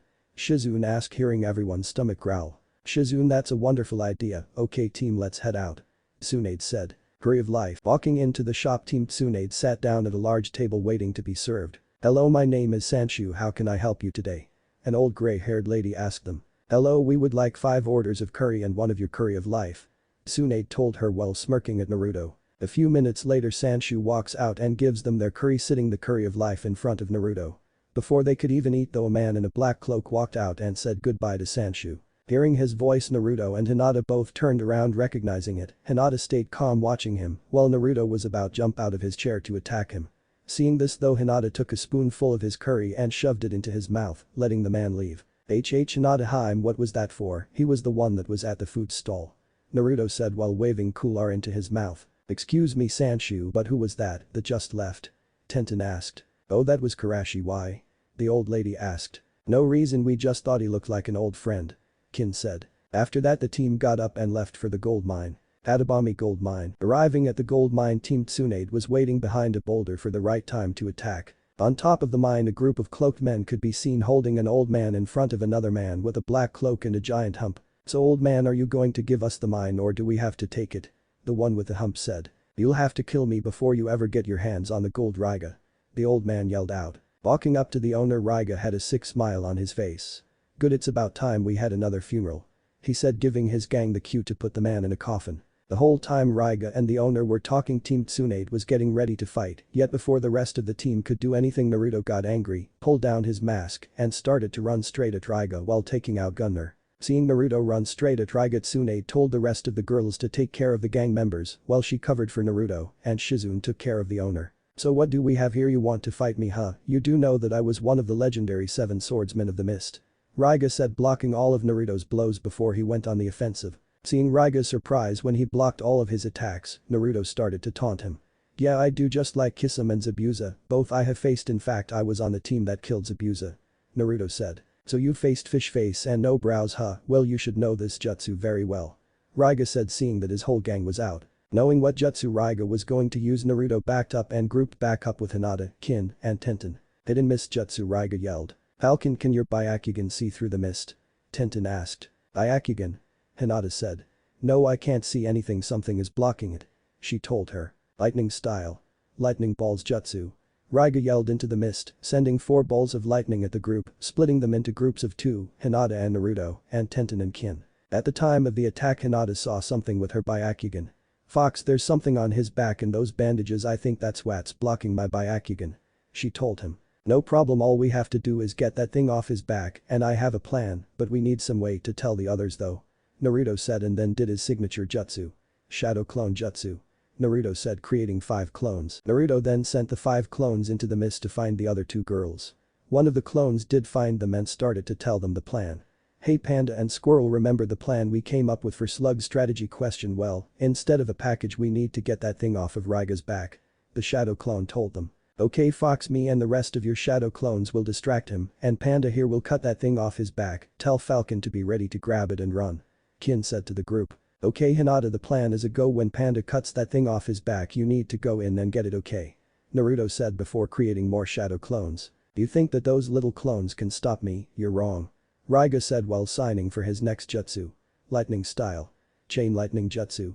He yelled, hitting one of the clones while having the lightning chain 2 over to the others, destroying half of them. During that whole exchange, Kin was trying to track him so she could tag him with one of her Senbon bells. When he finally fired off his jutsu at Naruto's shadow clone, she was able to hit him. Panda, you need to throw your shield right where you hear my bell, okay? Nodding her head, Tenten got ready for her part, waiting for Raiga to stop for just 1 second. So what good did all of your clones do you? 1 jutsu, and most of them are gone. Raiga said right before Tenten's shield came through the mist, cutting his hump off, letting Hinata come in and grab it, bringing it over to where Tsunade and Shizune hid the owner of the mine. What did you do, Ranmaru? Where are you, Ranmaru? Raiga yelled, clearing the mist to see his hump sitting there in front of him. Yet when he picked up the bundle he was surprised by the yell of Rasengan. When the sack turned into Naruto with a Rasengan that he thrust into Raiga, sending him over the cliff to the bottom of a pile of rubble. Sarutobi clan house. Konohamaru, come over here, we need to talk. Asuma, Sarutobi yelled to his nephew. Yeah uncle Asuma, what's up? The young Sarutobi asked. Taking the summoning scroll from the monkey, Asuma started to talk to his nephew.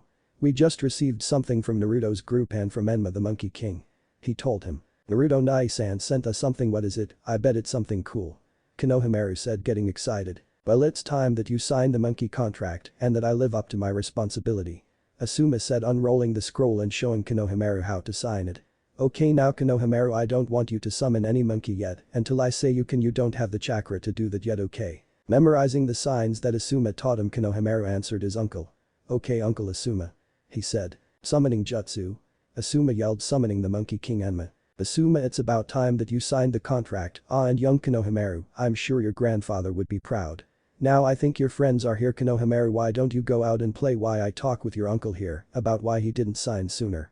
Enma said, making Asuma pale and Konohamaru get up and run. Leaf Academy. After running with his friends to the Ninja Academy, Konohamaru, Yuden, Mogi and Hanabi stood waiting for Iruka to show up to start on some training. Appearing in front of the group, Iruka was surprised to see Hanabi here but decided to ignore it. Okay team, let's start your training. We're going to start with 100 laps around the track. If you get it done in less than an hour, then I'll give you a break.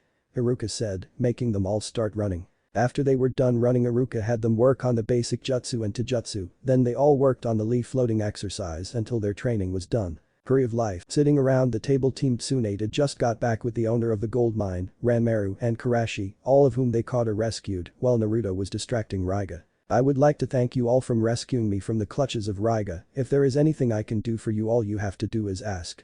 The owner of the mine told them. Well, if we are starting our own hidden village, so any money or scrolls would be helpful. Tsunade said. Thinking for a second, the owner had an idea. You know what I'll do for you? I'll contact some of my friends in the banking company and have them set one up in your village and give you a nice little deposit to get things running. He told them before leaving to get things set up. Now for you two, first Karashi, what were you doing helping Raiga? Do you know that after he got the mine this village would have been next? Shizune said, scolding him.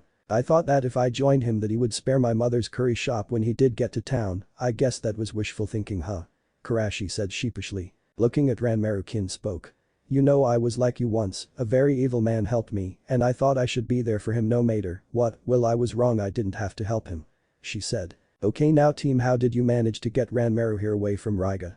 Shizune asked. Well, we got it from the strategy question you asked us on how we would get a package away from an enemy ninja. Tenten said. Flashback, team, here is your strategy exercise for this mission. Your mission is to receive a package from an enemy shinobi. Currently the enemy is hiding and you can't see him by normal means. So you must find a way to get the package and if the enemy is a threat, take them out. Tsunade said, giving her team their exercise. And flashback, so we all got together and came up with this plan. Hinata said. Looking proudly at her students, Tsunade smiled. Well then, good job, that plan was excellent and you had all of your bases covered using Kin and Hinata to find the enemy. She said. Hearing sobs from Tenten, they all turned to look at her. But what about his swords? They're legendary, we should have went to get them. She said. And then everyone turned around to look at her like she had a second head until Naruto spoke. Well, if you want, Tenten, I can send a few shadow clones to recover the swords. Naruto told her. At that moment Tenten's eyes started to sparkle. Thank you Naruto-kun, I would like that so much. Tenten said, jumping onto Naruto and hugging him to death before kissing him on the cheek, yet to everyone's surprise, Hinata didn't even stop her. Throughout that whole tale only Tsunade, Shizune, and surprisingly enough Naruto noticed Ranmaru and Karashi leaving, which was one of the reasons he sent more than one shadow clone to get Raiga's swords. At Wave right now Tazuna had his whole construction crew working on the new Namikaze estates, the walls were already up around the compound and the foundation for the main building was done. While at the farther end of Wave, a lone figure stood on top of an old warehouse practicing sword kata with a giant sword, taller than the person using it. Team Tsunade camp. Okay team, now it's time for you all to start reading up on your medical text. First off, Naruto, if you would make some shadow clones for chakra control, tree walking while Lee for kunai balancing, and by the end of the day, you should be genin level. Tsunade said. To Naruto's happiness, he created the shadow clones and had them go do their business. Now for the rest of you, start reading these books. If you need any help, don't be afraid to ask. Tsunade said, mainly looking at Naruto. Throughout the whole time reading books, Naruto had to stop several times to ask for help from one of the girls, yet by the end he was able to understand everything he read so far. You know, you girls are all way better than most of the teachers at the academy. Naruto said with one of his fox-like grins. They really did mess you up, didn't they, Naruto-kun? Hinata said. Well, every girl including Tsunade and Shizune had a look in their eye that promised pain, death, resurrection, some more pain, and death again if they ever saw another one of his teachers besides Iruka. Naruto then got a look in his eyes from when a clone dispelled itself. Girls, one of my clones just told me that Karashi and Ranmaru are where Raiga was killed. I think they're trying to find him, maybe we should go over there and see what's up. Naruto told the group. Alright team, suit up, we don't know what we're going into, so be prepared. Tsunade told her team, having them all go off and get ready to leave. Well, she had a bad feeling. Rudanbu base. After the council received the dead bodies of the Rudanbu and Branch Hyuga members, the two elders and Danzo had been planning non-stop on how to take care of Naruto. The Hyuga clan elders had already decided to keep a low profile for now, so that took them out of the picture. It was up to Danzo and his root to take care of Tsunade and her little group of traitors. Maybe we should follow the Hyugas and keep a low profile for right now, at least until we know where they plan to stay. Hamaru said. Looking at the two elders, Danzo spoke. You're right, that is why I'm send one of my root trackers to find them and tell us where they are.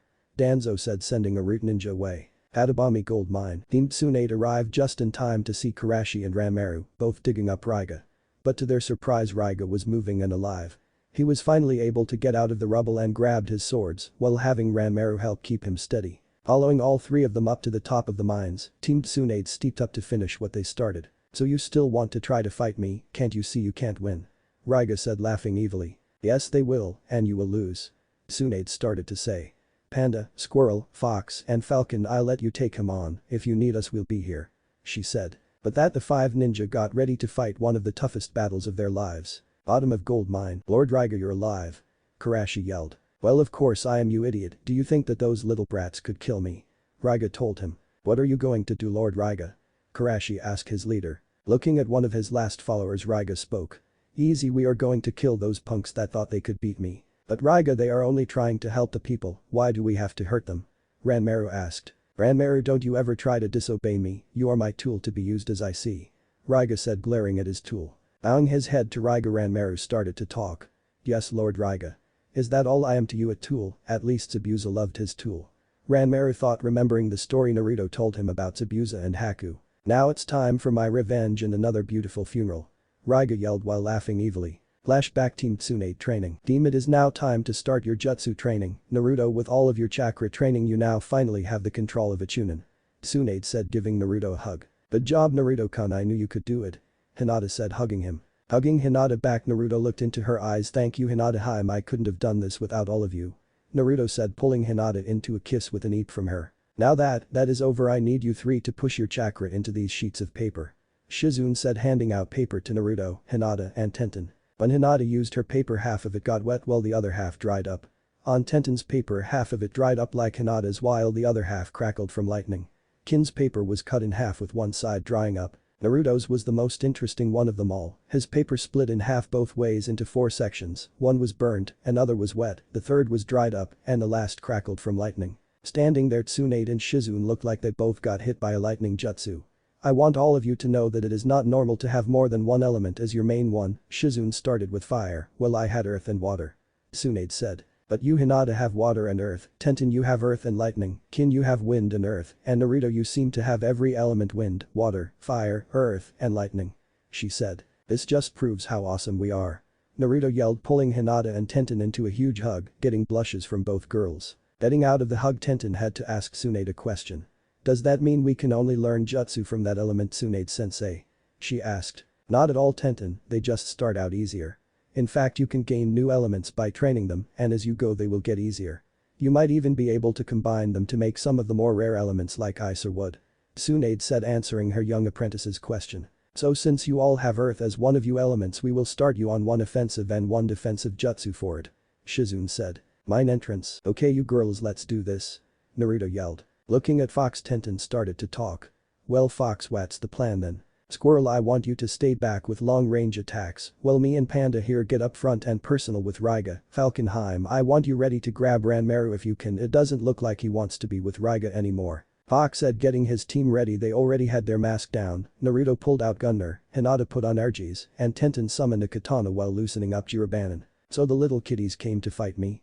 Raiga said. Charging at Raiga, Naruto and Tenten started slashing at him with their weapons. Kin stayed back to watch for an opening, and Hinata started looking for a way to grab Ranmaru. Naruto then took over, while Tenten fell back to use one of their new jutsu. Using Gunner, Naruto was able to distract Raiga long enough for Tenten to use the jutsu. The next thing Raiga knew was that his head was the only thing above the ground. Headhunter jutsu. Tenten yelled, popping up above the ground. Good job Panda-chan, now we. Hinata started to say until the Raiga and the hole turned into water. Water clone jutsu. Raiga said from behind them all. Lightning style. Lightning spear jutsu. Raiga yelled, challenging his jutsu through his swords at the group of Chunin. They all prepared to be hit until they heard Kin yell. Earth style. Earth wall jutsu. Creating a giant wall in front of the other fighters. Thanks a lot Squirrel, now you're mine Raiga. Naruto yelled, charging towards Raiga, preparing to create a Rasengan. Not if I get your girls first. Raiga said, already signing for another jutsu. Lightning style. Lightning dragon jutsu. He yelled, aiming at the 3 girls. Nu. Naruto yelled. Leaf Village Market District. Throughout the village, hidden in the leaves, everyone could see smoke rising up from the market district. Several of the houses were already burnt down, while some were still burning. The Anbu unit sent was able to contain the fires, yet they weren't able to save anyone in the houses. If a normal person walked by these houses, they would think that someone just left their stove on. But if a trained ninja was to look, then they would see that paper bombs and fire jutsu were used to destroy the buildings. The only thing that could be seen unburnt in every building was a leaf root Anbu mask. Mine entrance. Jumping in front of the girls, Naruto was hit by the lightning dragon jutsu and got knocked off of the cliffs, making everyone think he died. Yet unknown to them, Naruto was climbing back up the cliff now. You killed him, how could you kill him, what did he ever do to you?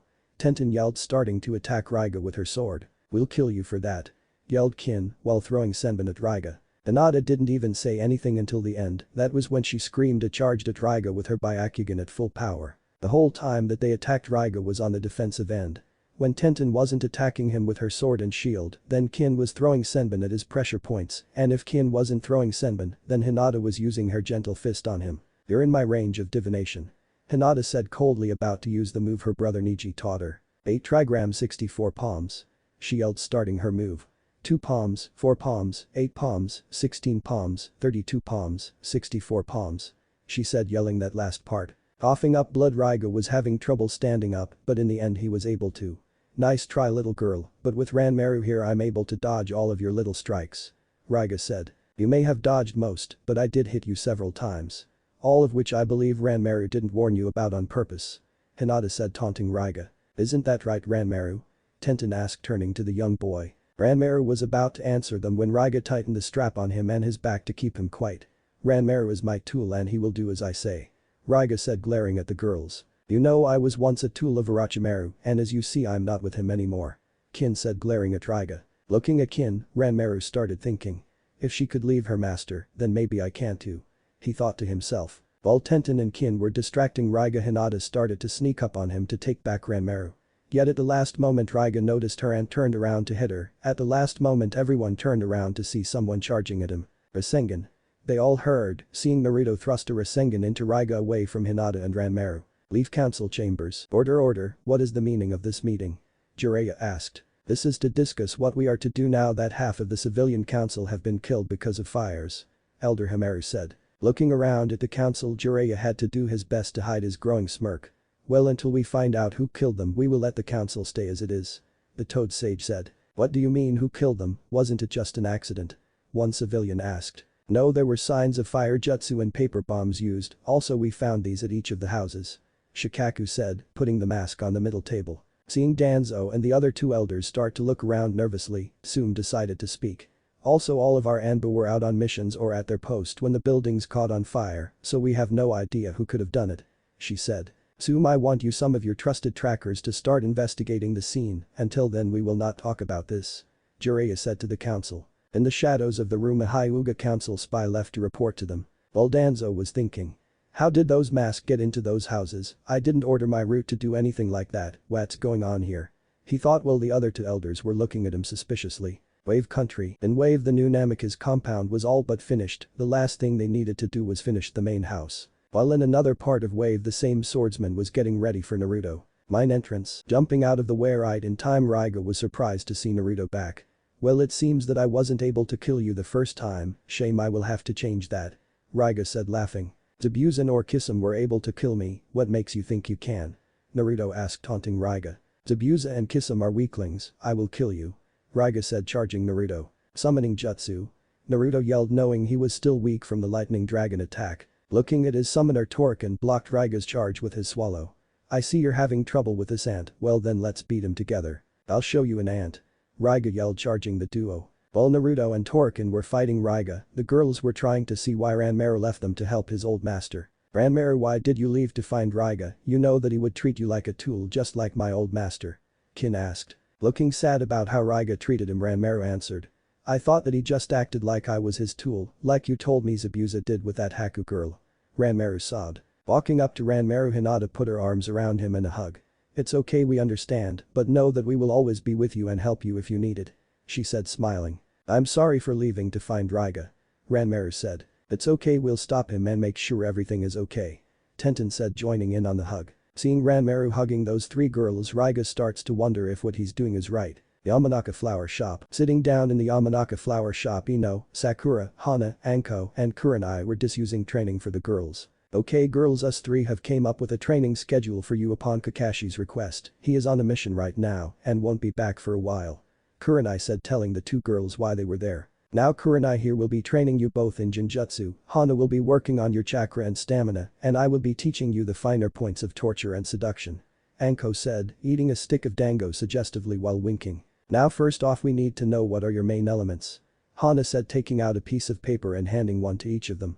Now I want you to channel your chakra into your piece of paper. Channeling their chakra into the paper, Ino's paper dried up while Sakura's paper was wet on one side and the other was burnt. Hana-sama, why did my paper get wet and burnt but Ino's only dried up? Sakura asked. Well, Sakura, Ino has an affinity for earth while you have two, one for water and one for fire. Hana answered. Now having more than one element to start is rare, I started with wind as mine, Hana had earth and Anko had fire and earth. Don't get me wrong, it's not unheard of and you can train up your other elements to just as high your main one, but it takes time. Kurenai said. Looking at the girls, Anko decided to speak. Well girls, we'll meet at training ground 13 tomorrow at dawn. She said, leaving the girls. Mine entrance. Ranmaru, do you really hate me so now? Raiga thought while slashing at Naruto. Naruto, I have to go, this opponent is tough, we both have wasted too much chakra, Toriko told his partner before leaving. Naruto was panting from his fight with Raiga and was just about to be killed by Raiga's sword when a turtle came up and blocked them with his shell. Thank you for saving him, Kamakasui, please take him back to Tsunade and Shizune to heal him. Tenten said calmly to her partner. As you wish, Tenten. Kamakasui said, grabbing Naruto into her mouth and moving away. Walking in front of Raiga, Tenten smirked. You like to play with lightning, huh? Then try this. Tenten said, flaring her chakra, igniting the legendary Raijin while having Jirobanen in her other hand. That's the legendary Raijin, how do you have that? Raiga asked historically. I'm Panda, the soon-to-be legendary weapon mistress, you didn't think I only had a shield, did you?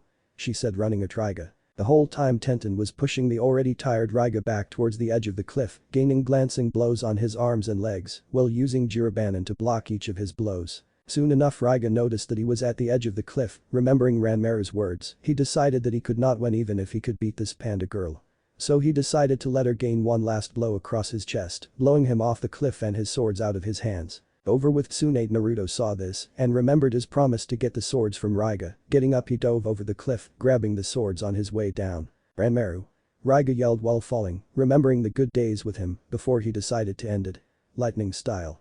Lighting rod jutsu. He yelled, bringing down a bolt of lightning to kill him. Naruto-kun. Tenten yelled, seeing him jump off the cliff to get the swords, while the rest of the girls rushed to see if he was okay. Pulling himself up, Naruto stood on the top of the cliff with Raiga's swords in his hands. I told you I would get them for you, Tenten-chan. He said, handing them to her. Naruto-kun, you're okay, and you even saved Raiga's swords, the lightning catchers. Tenten said, jumping onto Naruto, kissing him crazy. Pulling Tenten off of Naruto, Tsunade went over and picked him up. Naruto, don't you ever do something that stupid again, jumping off the cliff, what were you thinking? But I am glad that you're okay. Tsunade said, hugging Naruto. Okay team, good job out there, now let's head back to camp and rest. Shizune said. Girls' tent. Sitting inside the girls' tent, we find Tenten and Hinata having a talk. So Tenten, you seem to be taking a liking to Naruto-kun. Hinata said with a smirk. Well, you see, yeah, I kinda have. She said with a blush. He is so kind, always thinking of others before himself, keeping his promises no matter what, and he did bring me those swords like he said he would. Tenten said, blushing over him. Looking at the other girl blush, Hinata decided to take a page out of her love's book and be a little devious. Tenten, you do know I am his girlfriend, right, and I get saying who he dates. Hinata said. I know, Hinata-chan, that is why I'm here to ask you if you would allow me to try and go out with Naruto-kun. Tenten said, blushing. Knowing that if Naruto truly did like Tenten and that she was pure in her intentions, Hinata answered her. Tenten-chan, if Naruto-kun accepts, then I don't mind sharing him with you. She said, earning her a huge hug from Tenten. Letting the girls sit and gossip about Naruto for most of the night until Naruto walked in asking if Hinata wanted to go on a walk. Forest. So Hinata, how are you after that battle? Naruto asked while they were walking. Glancing over to Naruto, Hinata couldn't help but blush. I'm fine, Naruto-kun, but more importantly, how are you? You fell off of the cliff twice. She said. Oh, that was nothing, and the second time I jumped I didn't fall. Naruto said while rubbing the back of his head.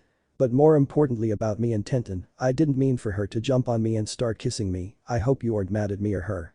He said with a blush. Blushing back at Naruto, Hinata tried to ease him. It's okay, Naruto-kun, Tenten-chan told me all about it, just like me she also has feelings for you. And if you want you may try to further a relationship with her as well. That is as long as you remember that I'm always your Haim. She said, grabbing his hand, pulling him down to lean against a tree. Well, she is nice and she doesn't hate me because of the fox, but you will always be my Haim. Naruto said, leaning over to Hinata to give her a kiss. They stayed that way into the night until they both got up to go back to the camp for the night. Curry of Life shop. The next morning, Team Tsunade was saying their goodbye to Ranmaru. Now remember, Ranmaru, keep training, because once the village is up and running we will send someone to come and pick you up. Tsunade said. After everyone else said their goodbyes, the group head out back to Wave to train and wait for their next mission. Clearing in River Country. Team, you have all done extremely well so far, but if you want those jutsu you all have one more task to do. And that is to read these two basic medical texts. Tsunade said, showing the group two books she unsealed. Tsunade-sensei, how are we going to read both of those books before we get to Wave? They are kinda big. Kin asked. Well, me and Shizune both decided that you all can now make two shadow clones with your chakra and control. So the one clone will read each book while you all start to make camp. She said. For the rest of the afternoon, the team's clones were busy reading the books while the rest set up the camp and ate the rabbits they caught for dinner. After dinner though they had free time while new clones finished up the books, Kin was with Shizune talking, Tsunade was looking over a scroll, Tenten was polishing her shield, and Hinata and Naruto were talking by the fire. "Naruto-kun, we need to talk, okay?" Hinata said, ready to get this over with. Looking at his new girlfriend, Naruto spoke. "Sure thing, Hinata-hime, are you okay?" he asked. "Well, me and Tenten have been talking and, like me, she also seems to like you. Now I know that you said that I get say in if you can date anyone else, so I talked to her and decided that if you want you can try going out with her," she said with a blush. Naruto for his part was shocked and could barely think, but he was able to answer his hime. Thanks Hinata-hime, but do you really think that she likes me of all people?" he asked, seeing her nod her head he continued to speak. "Well Hinata-hime, if it's okay with you and she really wants to I would love to give it a go. To be truthful she is kinda cute and pretty nice to me too," he said with a blush. "She's cute huh? And what about me?" she said sarcastically while calling Tenten over. The whole time Naruto couldn't even form a word, he just sputtered trying to save himself. "Hey Naruto-kun, Hinata-hime, were you talking about me?" Tenten asked the two. "I was just teasing Naruto-kun, so Tenten I told Naruto-kun about your feelings for him. And he decided to try it out," Hinata said to the other girl. Stopping himself from sputtering, Naruto was finally able to talk. "Actually if both of you would like, I would love to take both of you on single dates and then maybe on a date with all three of us," Naruto said. Seeing Hinata smile, Tenten decided to answer for them both. "We would love that Naruto-kun, but you better make them good," she said giving him a wink before getting up to give him a hug and kiss on the cheek. Seeing Tenten not let go after a few seconds, Hinata decided to join in, but instead of kissing him on his cheek, she kissed him right on the lips. After a few minutes of both girls hugging and kissing him, they let go and Hinata started to talk again.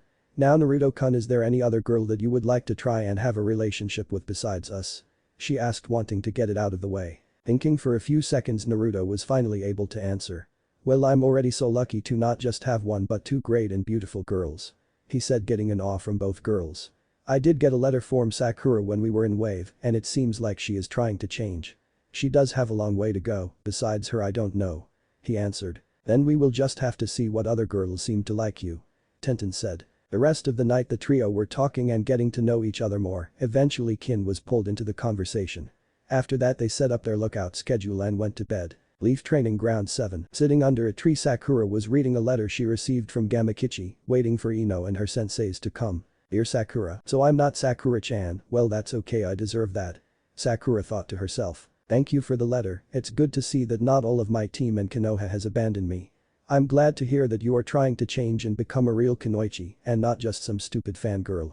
I do hope that you are training good so that the next time we see each other and hopefully we will get to see each other too. Well, we are about to go train some more before our mission, hopefully I will see you soon Sakura." "Naruto, I will see you soon Naruto," Sakura thought to herself before the other girls came up to start training. The Great Naruto Bridge. Rushing across the bridge ahead of everyone else, Naruto was surprised when he saw a figure at the end of the bridge waiting.